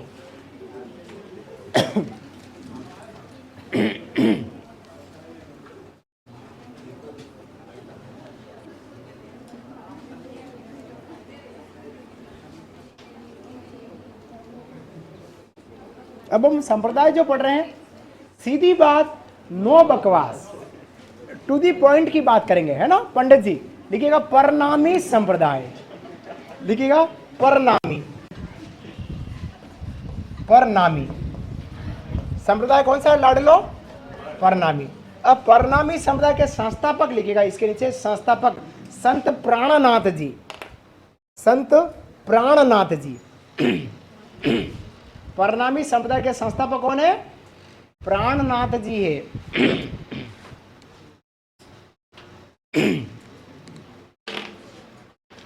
संत प्राणनाथ जी लिखा। अब इनकी मुख्य पीठ कहाँ है परनामी संप्रदाय की? लिखिएगा मुख्य पीठ, मुख्य पीठ परनामी संप्रदाय की मुख्य पीठ है पन्ना, एमपी। कटे है पन्ना, पन्ना जिला है एमपी, मध्य प्रदेश में, आपके पड़ोस में पन्ना, पन्ना एमपी में। किसकी मुख्य पीठ है? संस्थापक कौन है? प्राण जी। क्या है परनामी संप्रदाय?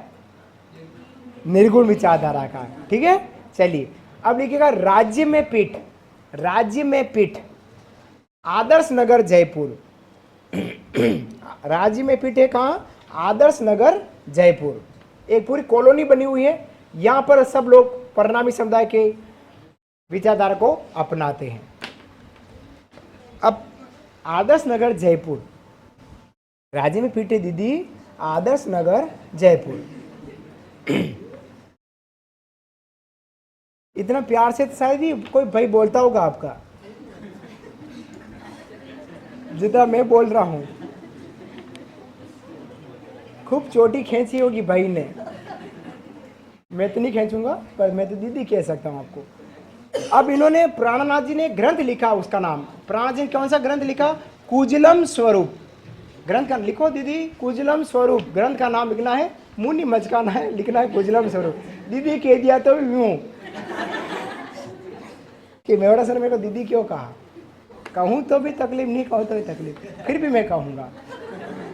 इनके ग्रंथ का नाम क्या है? कुजलम स्वरूप। ये था निर्गुण विचारधारा का स्वरूप, कुजलम स्वरूप। कुजलम लिखना पड़ेगा, कुजलम।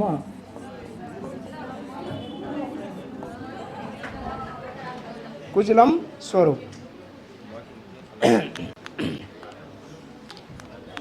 निर्गुण विचारधारा के समुदाय की बात कर रहे हैं। अब सेकंड जो समुदाय है वो है अलखिया संप्रदाय। लिखो बेटू, अलखिया, अलखिया। हाँ, अलखिया संप्रदाय। अलखिया संप्रदाय के संस्थापक है स्वामी लालगिरी जी। अलखिया संप्रदाय के संस्थापक कौन है? स्वामी लालगिरी जी। लालगिरी, स्वामी लालगिरी जी।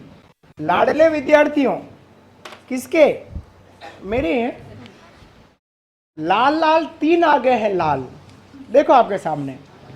अब आपको कंफ्यूजन कर सकता है लाल, कैसा लाल कंफ्यूजन करेगा? लाल दास जी, लाल नाथी संप्रदाय, नहीं लाल दासी संप्रदाय, लाल दास जी लाल दासी संप्रदाय। लाल नाथ जी जसनाथी संप्रदाय। और फिर है लाल गिरी जी अलखिया संप्रदाय। तीन लाल आए हैं, एक नाथ आया है, एक दास आया है और एक गिरी आया है। दास, नाथ और गिरी, तीन लाल, तीन समुदाय। संगत असंगत सुमिलित कीजिए, लेकिन कुछ तो कीजिए, और नहीं कीजिए तो पांचों ऑप्शन को गोला भरिए। नहीं आ रहा है तो, है ना? समझ में आया? क्लियर? अब इनकी मुख्य पीठ कहाँ है? बीकानेर में। देखिएगा मुख्य पीठ बीकानेर। मुख्य पीठ इसकी बीकानेर। और इन्होंने जो ग्रंथ लिखा उसका नाम है अलख स्तुति प्रकाश। अलख स्तुति, आदा त तूती, अलख स्तुति प्रकाश।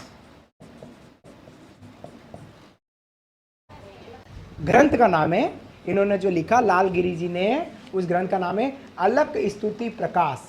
अलख स्तुति प्रकाश इनके ग्रंथ का नाम है। अब ये जो अलखिया संप्रदाय है, इसको मोची जाति के लोग ज़्यादा मानते हैं। लिखिएगा नोट करके, इस संप्रदाय को मोची जाति के लोग ज़्यादा मानते हैं।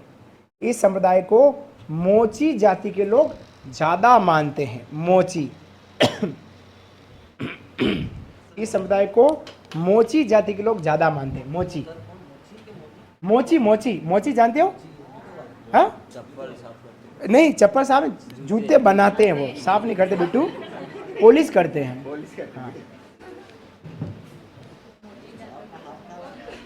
मोची जाति के लोग ज्यादा मानते हैं। किसकी बात करें? अलखिया समुदाय की। किसने स्थापित किया अलखिया समुदाय? स्वामी लालगिरी जी। समुदाय कहाँ है? बीकानेर में। इन्होंने क्या लिखा? अलख स्तुति प्रकाश। अलख स्तुति प्रकाश का संप्रदाय है अलखिया समुदाय। इस समुदाय को कौन मान रहा है? मोची जाति के लोग। अगला संप्रदाय है निर्गुण विचारधारा का नवल संप्रदाय। नवल संप्रदाय नवल संप्रदाय। नवल संप्रदाय के संस्थापक हैं संत नवलदास जी। नवल संप्रदाय के संस्थापक हैं संत नवलदास जी। नवलदास जी। पीठ है इनकी जोधपुर में। नवलदास जी और पीठ है इनकी जोधपुर में। जोधपुर में इनकी पीठ है। पीठ है इनकी जोधपुर में। पीठ इनकी जोधपुर में। और इनका ग्रंथ का नाम है नवलेश्वर अनुभव वाणी। इनका ग्रंथ कौन सा है? नवलेश्वर अनुभव वाणी। नवलेश्वर अनुभव वाणी। नवलेश्वर अनुभव वाणी। नवलेश्वर अनुभव वाणी जोधपुर में है। नवलदास जी ने इसको स्थापित किया। ग्रंथ का नाम नवलेश्वर अनुभव वाणी। याद रखना, संतों में आपको प्रश्न ग्रंथ से संबंध भी पूछा जा सकता है कि निम्नलिखित में से इस ग्रंथ के रचयिता कौन है? 4 ग्रंथ 4 संत। बस आपको करना है, क्या करना है?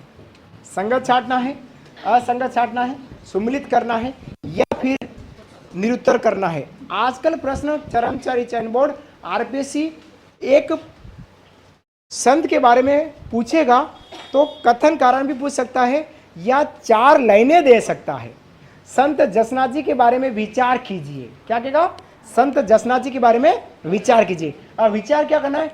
नीचे 5 या 6 लाइनें लिखी हुई संत जसनाथ जी के बारे में, उसमें से 6 में से या 5 में से 2-3 लाइन राइट होगी और 1-2 गलत भी हो सकती है। और नीचे लिखेगा सही सत्य कूट छांटिए। ए में पहला दूसरा तीसरा, बी में दूसरा तीसरा चौथा, सी में पहला दूसरा पांचवा और डी में उपयुक्त सभी सही।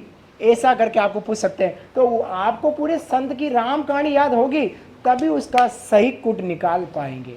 आजकल ऐसे लॉजिकल प्रश्न हमारे एग्जाम में खूब आते हैं और यही प्रश्न हमको मेरिट निर्धारित करता है, हमको ऊपर भी ले जाता है, हमको नीचे भी ले आता है। तो आपको अथाह पढ़ना है, पूरा पढ़ के जाना है, तब जाके आप संत जसनाथ जी के बारे में, लालदास जी के बारे में पूरी जानकारी आप ले पाएंगे और प्रश्न का जवाब दे देंगे। और आशा करता हूँ आप याद करके जाएंगे और लिख कर आएंगे।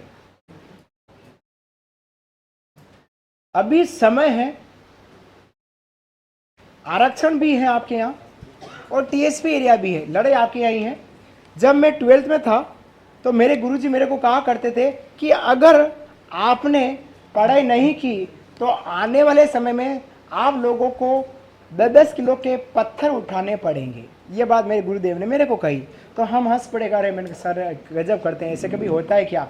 और ठीक 8-10 साल बाद नरेगा आ गया। नरेगा आया। उस नरेगा में है क्या है? 2 तो बीड़िया फूंको, बीड़ी फूंकनी है, इधर का भाटा इधर डालना है, इधर की मिट्टी उधर डालनी है और शाम को 5 बजे खाते में पैसे आ जाते हैं। और गुरुदेव की वाणी सही निकली, गुरुदेव की वाणी सही निकली और नरेगा आया। अब मैं आपको कह रहा हूं, अगर आप नहीं पढ़ेंगे तो आने वाले समय में नरेगा में भी प्रतियोगी परीक्षा होगी। नरेगा में भी प्रतियोगी परीक्षा होगी। पद होंगे अकुशल मजदूर, अर्ध कुशल मजदूर, कुशल मजदूर, उसमें भी एरिया बटा होगा। नॉन टीएसपी और टीएसपी, उसमें भी आरक्षण। और syllabus Rajasthan GK, art and culture, history और ज्योग्राफी। मनरेगा की संपूर्ण जानकारी रीजनिंग मैथ्स के साथ साइंस। अब मैं उस मजदूरी वाली परीक्षा के नौकरी के लिए भी परीक्षा देनी पड़ेगी। सच्चा कह रहा हूं मैं आपको, आने वाले समय में ऐसा भी हो सकता है। मजदूरी के लिए भी पढ़ा लिखा मजदूर चाहिए। पैसा सरकार तय करेगी उनको कितना देना है ना। तो मैंने मेरे गुरुजी की बात मानी तो ठीक रहा, 1 फीट ऊपर खड़ा हूँ आप लोगों से। और आप मेरी बात मानेंगे तो सीधा राजकीय विभाग में, नहीं तो फिर से एक बार और पढ़नी पड़ेगी आर्ट एंड कल्चर मनरेगा के लिए। वास्तविकता, मजाक नहीं कर रहा हूँ। मेरे को भी मजाक लगा था, सर ने भी ये कहा था, मैं मजाक नहीं कर रहा हूँ। वो वास्तव में मनरेगा आ गया। अब मैं कह रहा हूँ आपको, मैं मजाक नहीं कर रहा हूँ। मनरेगा भी रहेगा, यहीं योजना रहेगी और विश्व की सबसे बड़ी रोजगार गारंटी योजना है। और कंपटीशन एग्जाम हो सकता है, उम्र दे देंगे। यूनिक 40-45 साल तक आप नौकरी करते रहो, भाटा कौन डालेगा? जवान आदमी होगा वो डालेगा।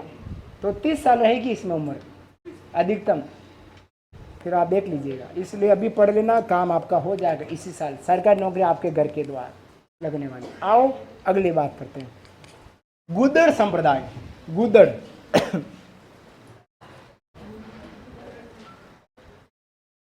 ये बोर्ड पे लिखा बेटा, बार बार मत बोलना, यही है संप्रदाय। गुदड़ संप्रदाय है, संस्थापक है संत दास जी। संस्थापक इनके संत दास जी।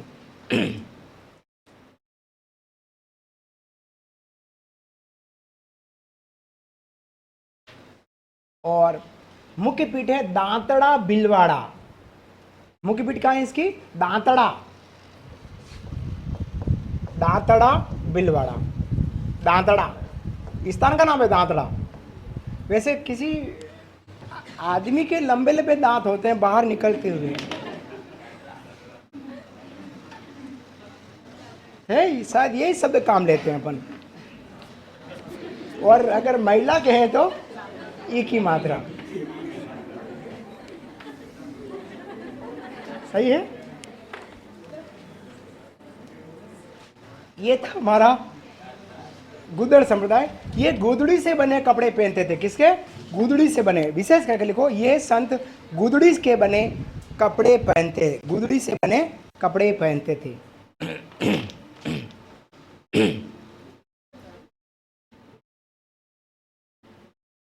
गुदड़ी से बने कपड़े पहनते थे।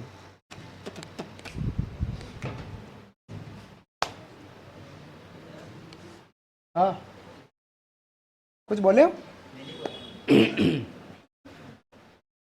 अब आता है राम स्नेही संप्रदाय। लिखो, राम स्नेही। राम स्नेही संप्रदाय। खाटा खिचड़ी तो नहीं हो रहा आपको? घर जाके पढ़ना पड़ेगा। गोदड़ी ओढ़ने की, हाँ वैस गोदड़ी ना है।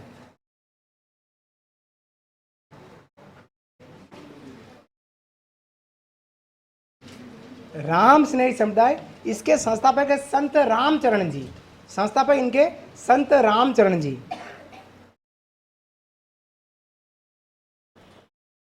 और रामचरण जी का मूल नाम था राम किशन।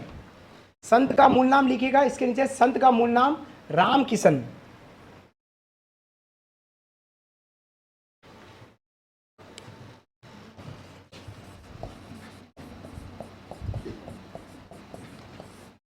संत रामचरण जी ने एक ग्रंथ लिखा जिसका नाम है अर्भणीय वाणी। अर्भणीय वाणी, अर्भणीय वाणी। राम किशन, इनका ग्रंथ का नाम क्या है? अर्भणीय वाणी नाम से इनका प्रमुख ग्रंथ है। अब इनका एक पीठ है, पहले लिखो पीठ। कहाँ है पीठ इनकी? राम स्नेह समुदाय की पीठ है शाहपुरा। शाहपुरा जो नया जिला बना है, तो शाहपुरा जिला कर लेना। शाहपुरा जिला जो बिलवाड़ा से कट हुआ है, शाहपुरा जिला है ना। शाहपुरा जिले के 2.5 इंच के गुलाब जामुन बहुत प्रसिद्ध है। ये लंबे लंबे गुलाब जामुन 3 बार काटना पड़ता है, बटका भरना पड़ता है, तब जाके वो गुलाब जामुन खत्म हुआ है। बाकी हमारे छोटे छोटे यहाँ के गुलाब जामुन जो है, यहाँ के तो गुलाब जामुन इतने बड़े बड़े हैं, मावा बाटी जिसको कह रहे हैं, उदयपुर के गुलाब जामुन तो बहुत छोटे छोटे से होते हैं, दांत की भी जरूरत नहीं, गरम गरम गुलाब जामुन ये आपके मुंह में ये रखा गपक अंदर घुसा, दांत की जरूरत। लेकिन हाँ देखो जीवन में गुलाब जामुन हो गई, और केसर बाटी या रसगुल्ला खाने के लिए दांत चाहिए, चबाना पड़ता है। मिठाई ऐसी है वो।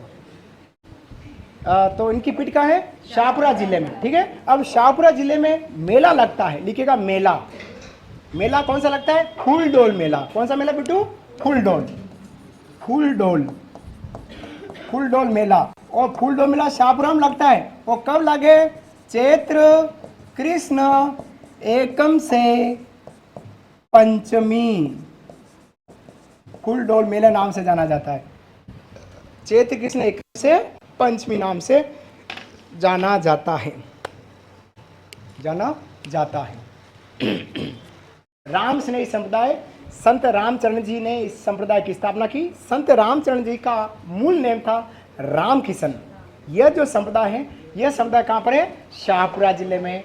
रामचंद्र जी ने एक ग्रंथ लिखा जिसका नाम है अरबणवाणी। शाहपुरा जिले में मेला लगता है राम स्नेही संप्रदाय द्वारा। उस मेले का नाम क्या है? फूलडोल मेला। वो कब लगता है? चैत्र कृष्ण एकम से पंचमी तक लगता है, ठीक है। अब राम स्नेही संप्रदाय की 3 शाखाएं हैं, देखिएगा, संप्रदाय की शाखाएं, सब डिपार्टमेंट ऑफ राम स्नेही संप्रदाय। 3 शाखाएं हैं। इंग्लिश कम आती, जैसे तैसे आती, वैसे से बोल रहा हूं।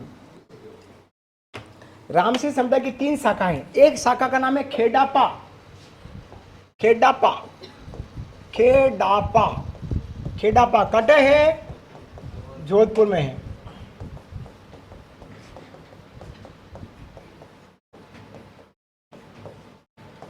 खेडापा, इसके संस्थापक कौन है? संत रामदास जी।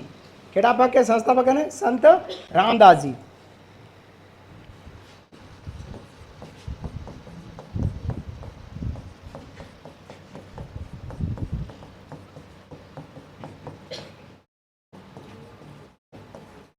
और सेकंड शाखा है रेण नागौर में, इसके संस्थापक संत दरियाव जी, संत दरियाव जी। और तीसरा है हमारा सिंहथल बीकानेर, सिंहथल, सिंहथल बीकानेर। सिंहथल जो बीकानेर है उसके संस्थापक है हमारे संत हरिराम, हरिराम दास जी, हरिराम दास जी। याद रखना ये सारे राम स्नेही संप्रदाय की शाखा हैं, राम स्नेही संप्रदाय की शाखा। याद रखना, संप्रदाय की शाखा के नाम से आपको पूछ सकते हैं कि शाखा। और तीसरा हमारा राम स्नेही संप्रदाय। चारों को लेकर भी प्रश्न सुमिलित संगत असंगत में पूछा जा सकता है, पूछने की संभावना रख सकती है। तीनों संप्रदाय में से एक संप्रदाय भी पूछा जा सकता है। RS प्री के एग्जाम इस प्रश्न को पूछा है, इस 3 में से किसी एक के बारे में, है ना। तो ऐसे प्रश्न हमारे एग्जाम में भी आने की प्रबल संभावना रखेगा। हम अभी पढ़ रहे हैं, सुबह हमने पढ़ा था सगुण विचारधारा के संत पढ़े, फिर हमने निर्गुण विचारधारा के संत पढ़े, और फिर अभी हम पढ़े निर्गुण विचारधारा के संप्रदाय। अभी सगुण विचारधारा के संप्रदाय बाकी हैं। संत पढ़ लिए लेकिन संप्रदाय बाकी है, ठीक है। तो अब अगला जो संप्रदाय वो है निरंजनी संप्रदाय। लिखिएगा निरंजनी समुदाय, निरंजनी। निर्गुण विचारधारा की बात कर रहा हूं अभी भी। निरंजनी संप्रदाय, निरंजनी, निरंजनी समुदाय निर्गुण विचारधारा का। इसके संस्थापक संत हरिदास जी, संत हरिदास जी, संत हरिदास जी, हरिदास। अब ये देखो हरिदास और हरिराम दास थोड़ा कंफ्यूज कर रहा है आपको, दोनों साथ साथ ही लिखा दिए, ध्यान में रखेगा। अब जहां राम आया है तो राम से नहीं आएगा। राम से नहीं संप्रदाय में सिंहथल बीकानेर है, तो इसके संस्थापक कौन हो गए? हरिराम आ रहा है। और निरंजनी संप्रदाय में क्या है?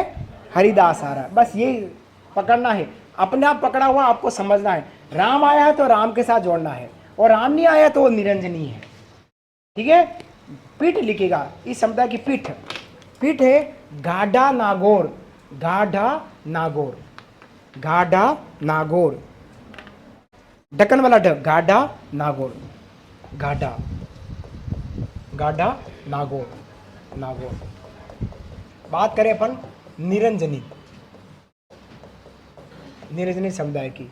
अब संत को हमने किस उपनाम से लिखा? संत का उपनाम कलियुग का वाल्मीकि।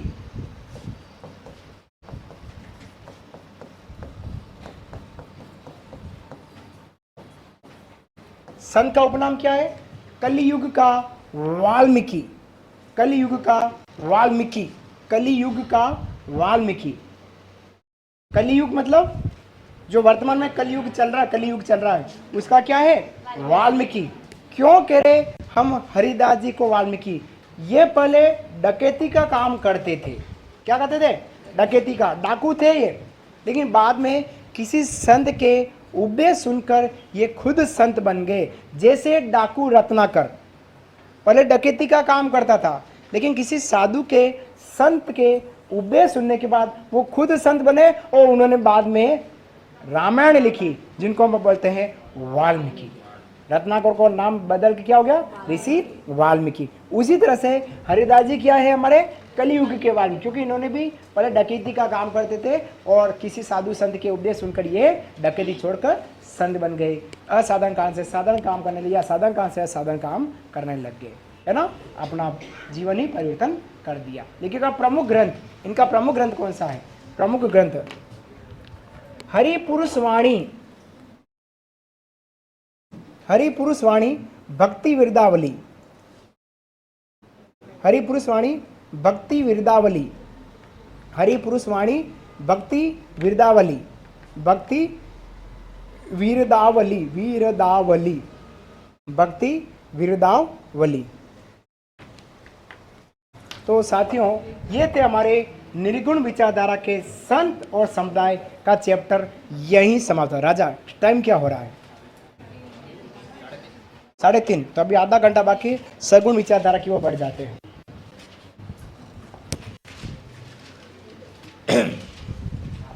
अंतिम पार्ट आज की क्लास का, और वो है हमारा साथियों सगुण संप्रदाय।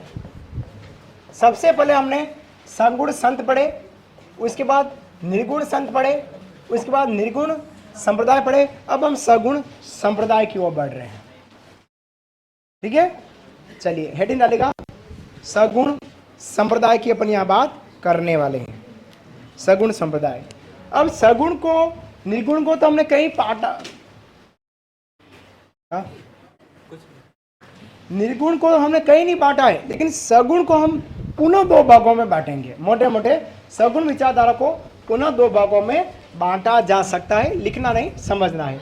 सगुण विचारधारा को हम कितने भागों में बांटेंगे? 2। एक भाग कहलाता हमारा शैव संप्रदाय। क्या कहलाएगा? शैव संप्रदाय कहलाएगा, शैव संप्रदाय। और एक कहलाता हमारा वैष्णव संप्रदाय। शैव संप्रदाय और वैष्णव संप्रदाय। निर्गुण विचारधारा की बात कर रहे हैं। निर्गुण विचारधारा, हाँ सॉरी, हाँ अब बार बार मैं निर्गुण बोलूंगा, आपको सगुण करना है ना, हटाना है, वो नी हटाना है और रब भी हटाना है।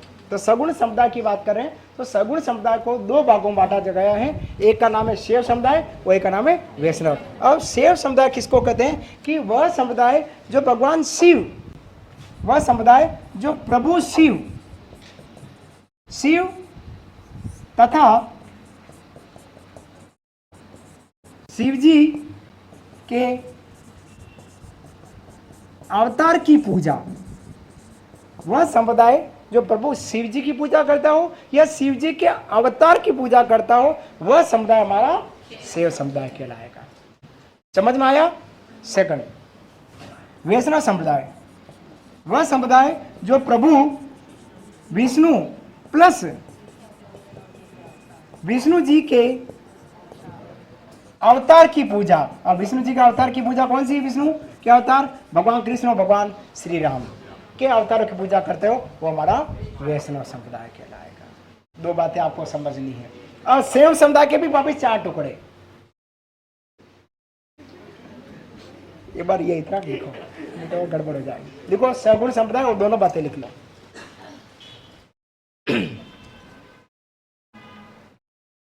टाइम क्या हो गया? अभी तो बाकी है टाइम। जल्दी छोड़ो तो चक्कर है।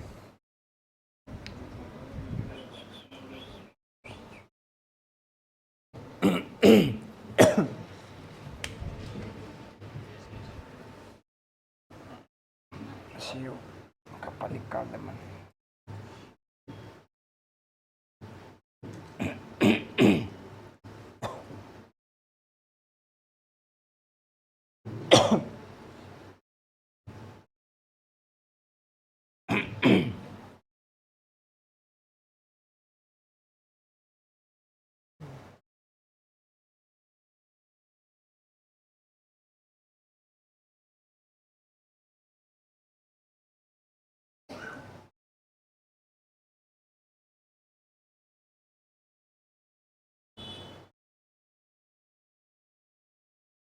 सगुण विचारधारा, सगुण विचारधारा को दो भागों में बांटा है, एक शैव संप्रदाय और एक वैष्णव समुदाय।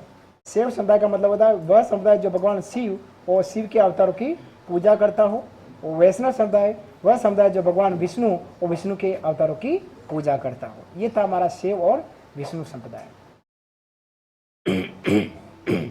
अब हम फिर से शैव समुदाय को लेंगे, तो नए हेडिंग डालेगा शैव संप्रदाय। ये तो आपने दोनों का अर्थ समझ लिया।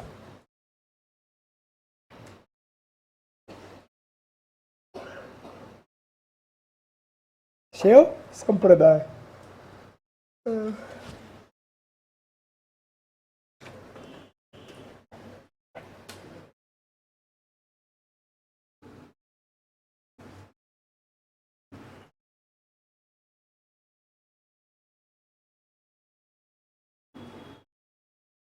शैव समुदाय में लिख लो प्रभु विष्णु, प्रभु शिव और शिव के अवतारों की पूजा। फिर से लिख लो, एक बार और लिख लो, मेरी इच्छा है। शैव समुदाय डैश करके लिखो प्रभु शिव और शिव के अवतारों की पूजा, याद दे जाएगा फिर से, क्योंकि शैव समुदाय हम फिर से लिख रहे हैं ना, इसलिए शैव समुदाय डैश प्रभु शिव और शिव के अवतारों की पूजा।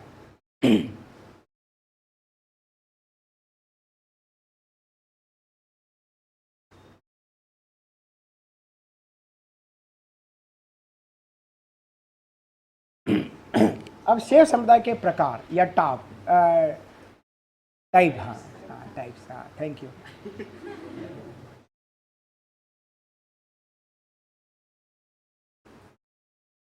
शैव समुदाय के प्रकार कौन कौन से प्रकार हैं? तो बात करते हैं शैव। एक खुद शैव है, कौन है? खुद शैव है।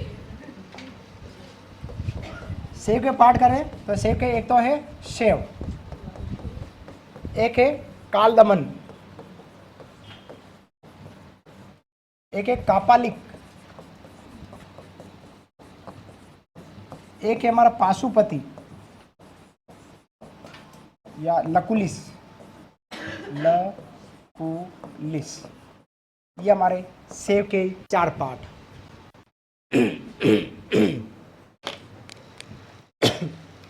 खुद शैव, कालदमन, कापालिक और पाशुपति।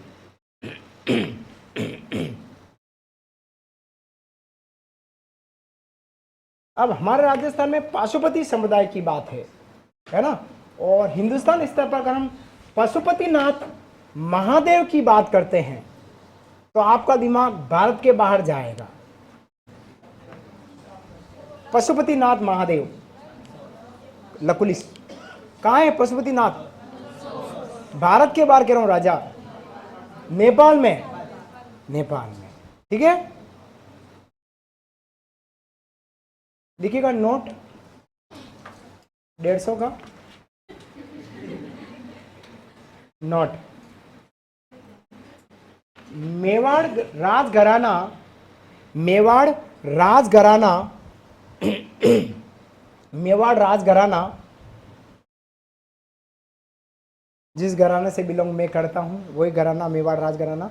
मेवाड़ राजघराना पाशुपति संप्रदाय को मानता है। मेवाड़ राजघराना पाशुपति संप्रदाय को मानता है।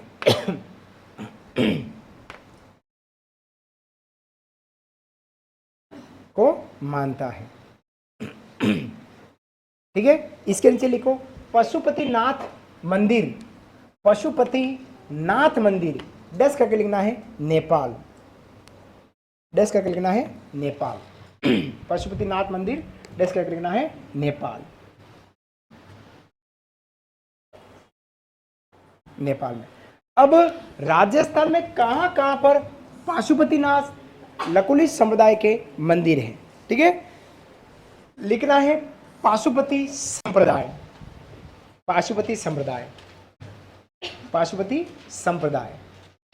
इसके नीचे लिखना संस्थापक, इसके संस्थापक कौन है, तो इसके संस्थापक है साथियों हमारे कौन, आचार्य लकुलिश, लकुलिश, आचार्य लकुलिश इस संप्रदाय के संस्थापक है, आचार्य लकुलिश। इसलिए इसको अपन लकुलिश संप्रदाय भी कह रहे हैं। पाशुपति संप्रदाय को हम क्या बोलते हैं, लकुलिश संप्रदाय भी बोलते हैं। तो पाशुपति संप्रदाय के संस्थापक कौन हो गए, आचार्य लकुलिश। अब इनके प्रमुख मंदिर, इसके नीचे लिखो प्रमुख मंदिर, प्रमुख मंदिर, प्रमुख मंदिर। अब प्रमुख मंदिर कौन सा है, इस समुदाय का प्रमुख मंदिर भारतीय स्थापत्य हमने पहले लिख लिया नेपाल।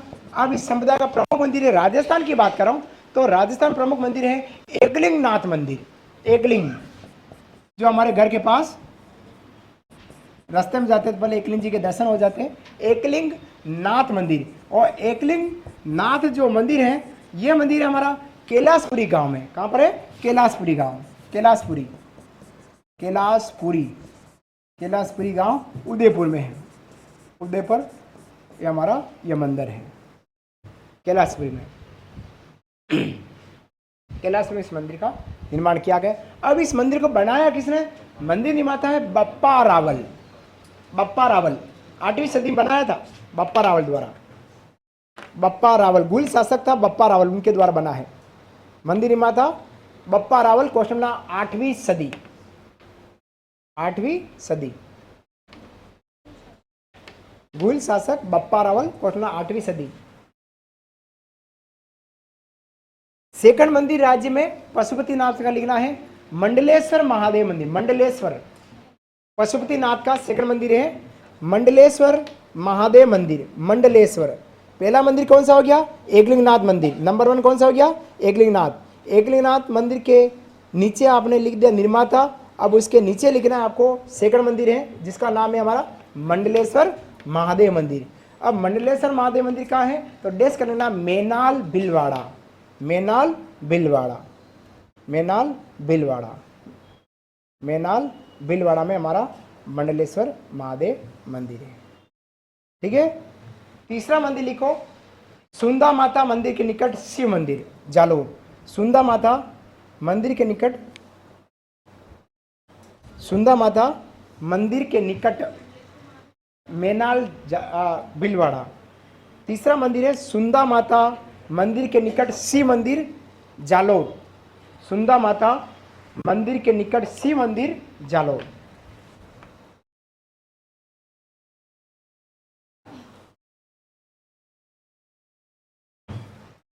ये था साथियों हमारा राजस्थान में शैव संप्रदाय।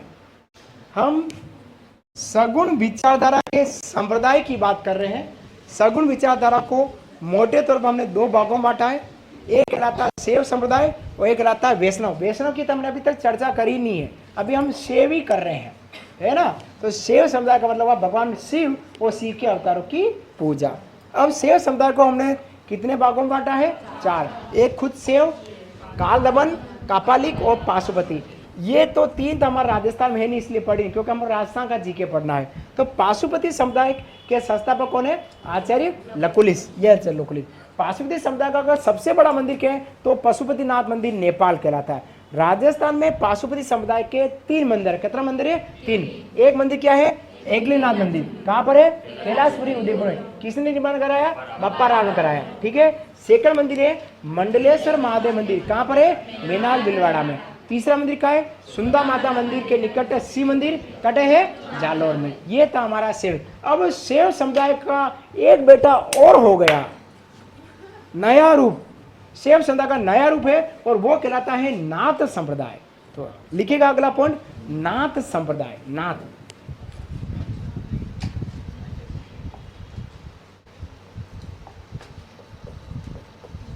नाथ संप्रदाय। अब नाथ संप्रदाय क्या है तो लिखना है यह शैव संप्रदाय का नवीन रूप है। शैव समुदाय का नवीन रूप, शैव संप्रदाय का, शैव संप्रदाय का नवीन रूप नया रूप कौन सा पैदा हुआ? तो हमारा नाथ समुदाय पैदा हुआ है। कौन हुआ है? नाथ समुदाय। अब नाथ समुदाय के संस्थापक की बात करें, संस्थापक, तो इसके संस्थापक हैं नाथ मुनि। संस्थापक कौन है? नाथ मुनि इसके संस्थापक है। इसके संस्थापक कौन है? नाथ मुनि, नाथ मुनि। ठीक है। अब नाथ समुदाय की दो शाखा,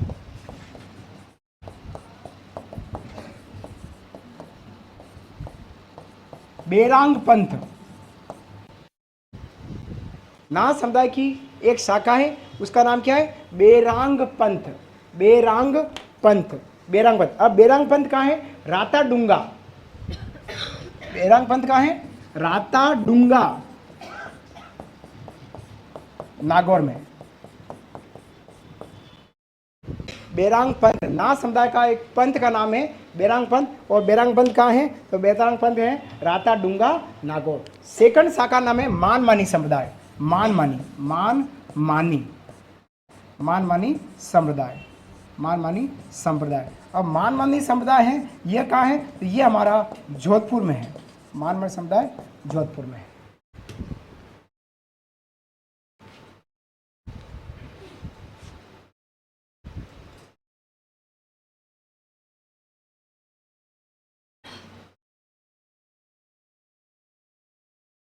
लिखा, देखिएगा। अब हम बात करें मानमनी समुदाय की।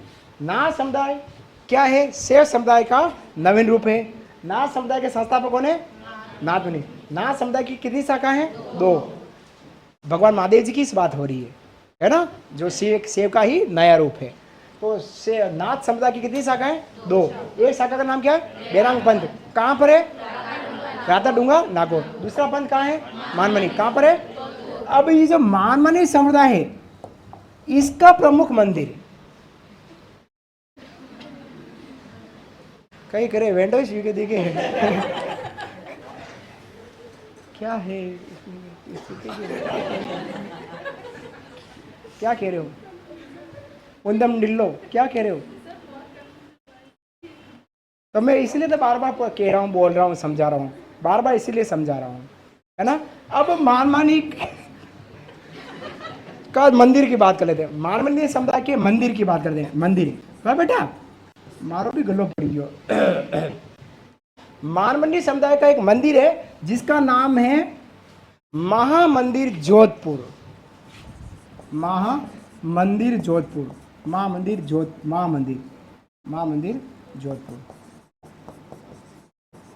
देखो मैंने जैसे लिखा वैसे आप लिखेंगे तो आपको सब समझ में आएगा। आप इधर नाथ के नीचे इधर आ जाएंगे तो गड़बड़ हो सकता है। अब नाथ की दो शाखा, बेरांग पंथ कटे है, राता डूंगा, नागौर। दूसरा पंथ कौन सा है? मानमनी। कहाँ पर है? जोधपुर। अब मानमनी का एक मंदिर है जिसका नाम क्या है? महामंदिर जोधपुर। अब इसका निर्माता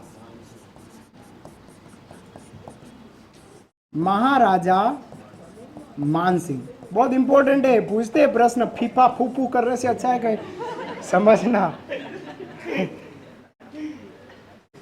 और इस मंदिर का उपनाम, किसके उपनाम की बात कर रहा हूं? महामंदिर। 84 खंभों का मंदिर, 84 स्तंभों का मंदिर, स्तंभ है 84 स्तंभों का मंदिर। ऐसे लिखो, घबराना नहीं है, पढ़ना है। अच्छी चीजें दे रहा हूं, कहीं न कहीं वक्त जरूरत काम आ जाएगी।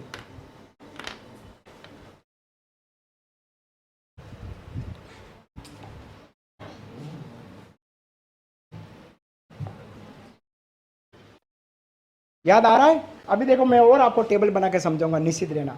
अब हम किसकी बात करें? नाथ समुदाय की सेकंड बच्चे की बात करें। नाथ समुदाय की इसकी बात करें? सेकंड बच्चे की, है ना। नाथ समुदाय का सेकंड बच्चा कौन है? मानमनी। मानमनी का एक नया पार्ट क्या है? महामंदिर। दूसरा पार्ट उदय मंदिर। ये मंदिर भी हमारा जोधपुर में है। और वल्लभ की भी संतानें हैं, सॉरी वैष्णव की भी। अभी हमने एक पार्ट लिया सगुण विचारधारा में, हमने सगुण विचारधारा के संप्रदाय पढ़े ना बेटू, उसमें हमने शैव की बात करी। अभी वैष्णव की बात काले करूंगा। सेव समुदाय। अब आप समझना, देखो आप अपने आप इसको समझ पाएंगे। ये नया पेज लेके अब आपको मैं यहाँ बता रहा हूँ सेव समुदाय। आप मेरे साथ साथ बोलते जाना और मेरे को लिखाता जाना सेव समुदाय, ठीक है। आपको नहीं लिखना है, आप इधर देखिएगा। सेव की कुल कितनी शाखाएं हैं? 4 शाखाएं। ये अपन ने 4 कर दी, ठीक है। एक शाखा का नाम क्या है? ठीक है। दूसरी शाखा का नाम काल दमन, तीसरी शाखा का नाम कापालिक, और चौथी शाखा का नाम पाशुपति। कौन सा पति? पाशुपति। ठीक हो गया। ये तो हो गया हमारा सेव। अब पाशुपति के 3 मंदिर, एकनाथ मंदिर, मंडलेश्वर मंदिर और सुंदर माता के निकट शिव मंदिर, ये तो आपका यही खत्म। अब सेव समुदाय की एक नई शाखा उद्भव हुई। सेव समुदाय की एक शाखा और भी, तो हमने इस पेन से लिख दिया। वो उस समुदाय का नाम हो गया हमारा नाथ संप्रदाय, ठीक है। सेव समुदाय का एक संतान और एक्स्ट्रा पैदा हो गई, जिसका नाम क्या हो गया? नाथ। अब नाथ के वापिस 2 टुकड़े हो गए। कितने टुकड़े हो गए? 2। एक का नाम क्या है? बेरांग पंथ। बेरांग जो पंथ है वो है हमारा राताडुंगा में, राताडुंगा बेरांग पंथ। दूसरा पंथ का नाम है मानमानी। कौन सा है? मानमानी। और मानमानी हमारा जोधपुर में, ठीक है। ये हुआ। अब हम बात करें मानमानी की। राताडुंगा तो एक जगह से और बेरांग पंथी से, लेकिन मानमानी के भी 3 पार्ट हो गए। एक पार्ट हो गया जिसका नाम है महामंदिर, दूसरा का नाम है हमारा उदय मंदिर, और तीसरे मंदिर का नाम हो गया हमारा सिरे मंदिर। अब आप बताओ कहाँ कंफ्यूजन है? कहीं कंफ्यूजन ही नहीं है, कहीं कंफ्यूजन ही नहीं है। 2 हमारा जोधपुर में। अब कहाँ बताओ कहाँ कंफ्यूजन है आपका? ये पूरा सेव यही खत्म हो गया। कहाँ कंफ्यूजन है? ये तो मैंने लिखी बात, ये लिखी, बस जल्दी से याद हो गया। अब इसकी भी चर्चा कर लेते हैं। इसकी पाशुपति, इसके 3 मंदिर, एक मंदिर एकलिंगनाथ हो गया। एकलिंगनाथ जी हमारे उदयपुर के इष्ट देव प्रातस्मरणि। दूसरे किला है हमारे मंडलेश्वर, और तीसरा किला रहा हमारा सुंदा माता शिव मंदिर। अब आप बताओ कहाँ कंफ्यूजन है आपका? कहीं है ही नहीं कंफ्यूजन। क्लियर? बस ये था हमारा सुंदा माता, ये सब। अब हमको बात करनी है, अभी वैष्णव समुदाय की बात और करनी है।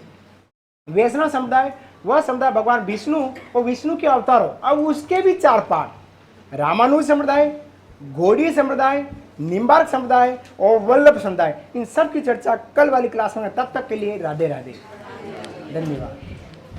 नींद आने लगी आप लोग।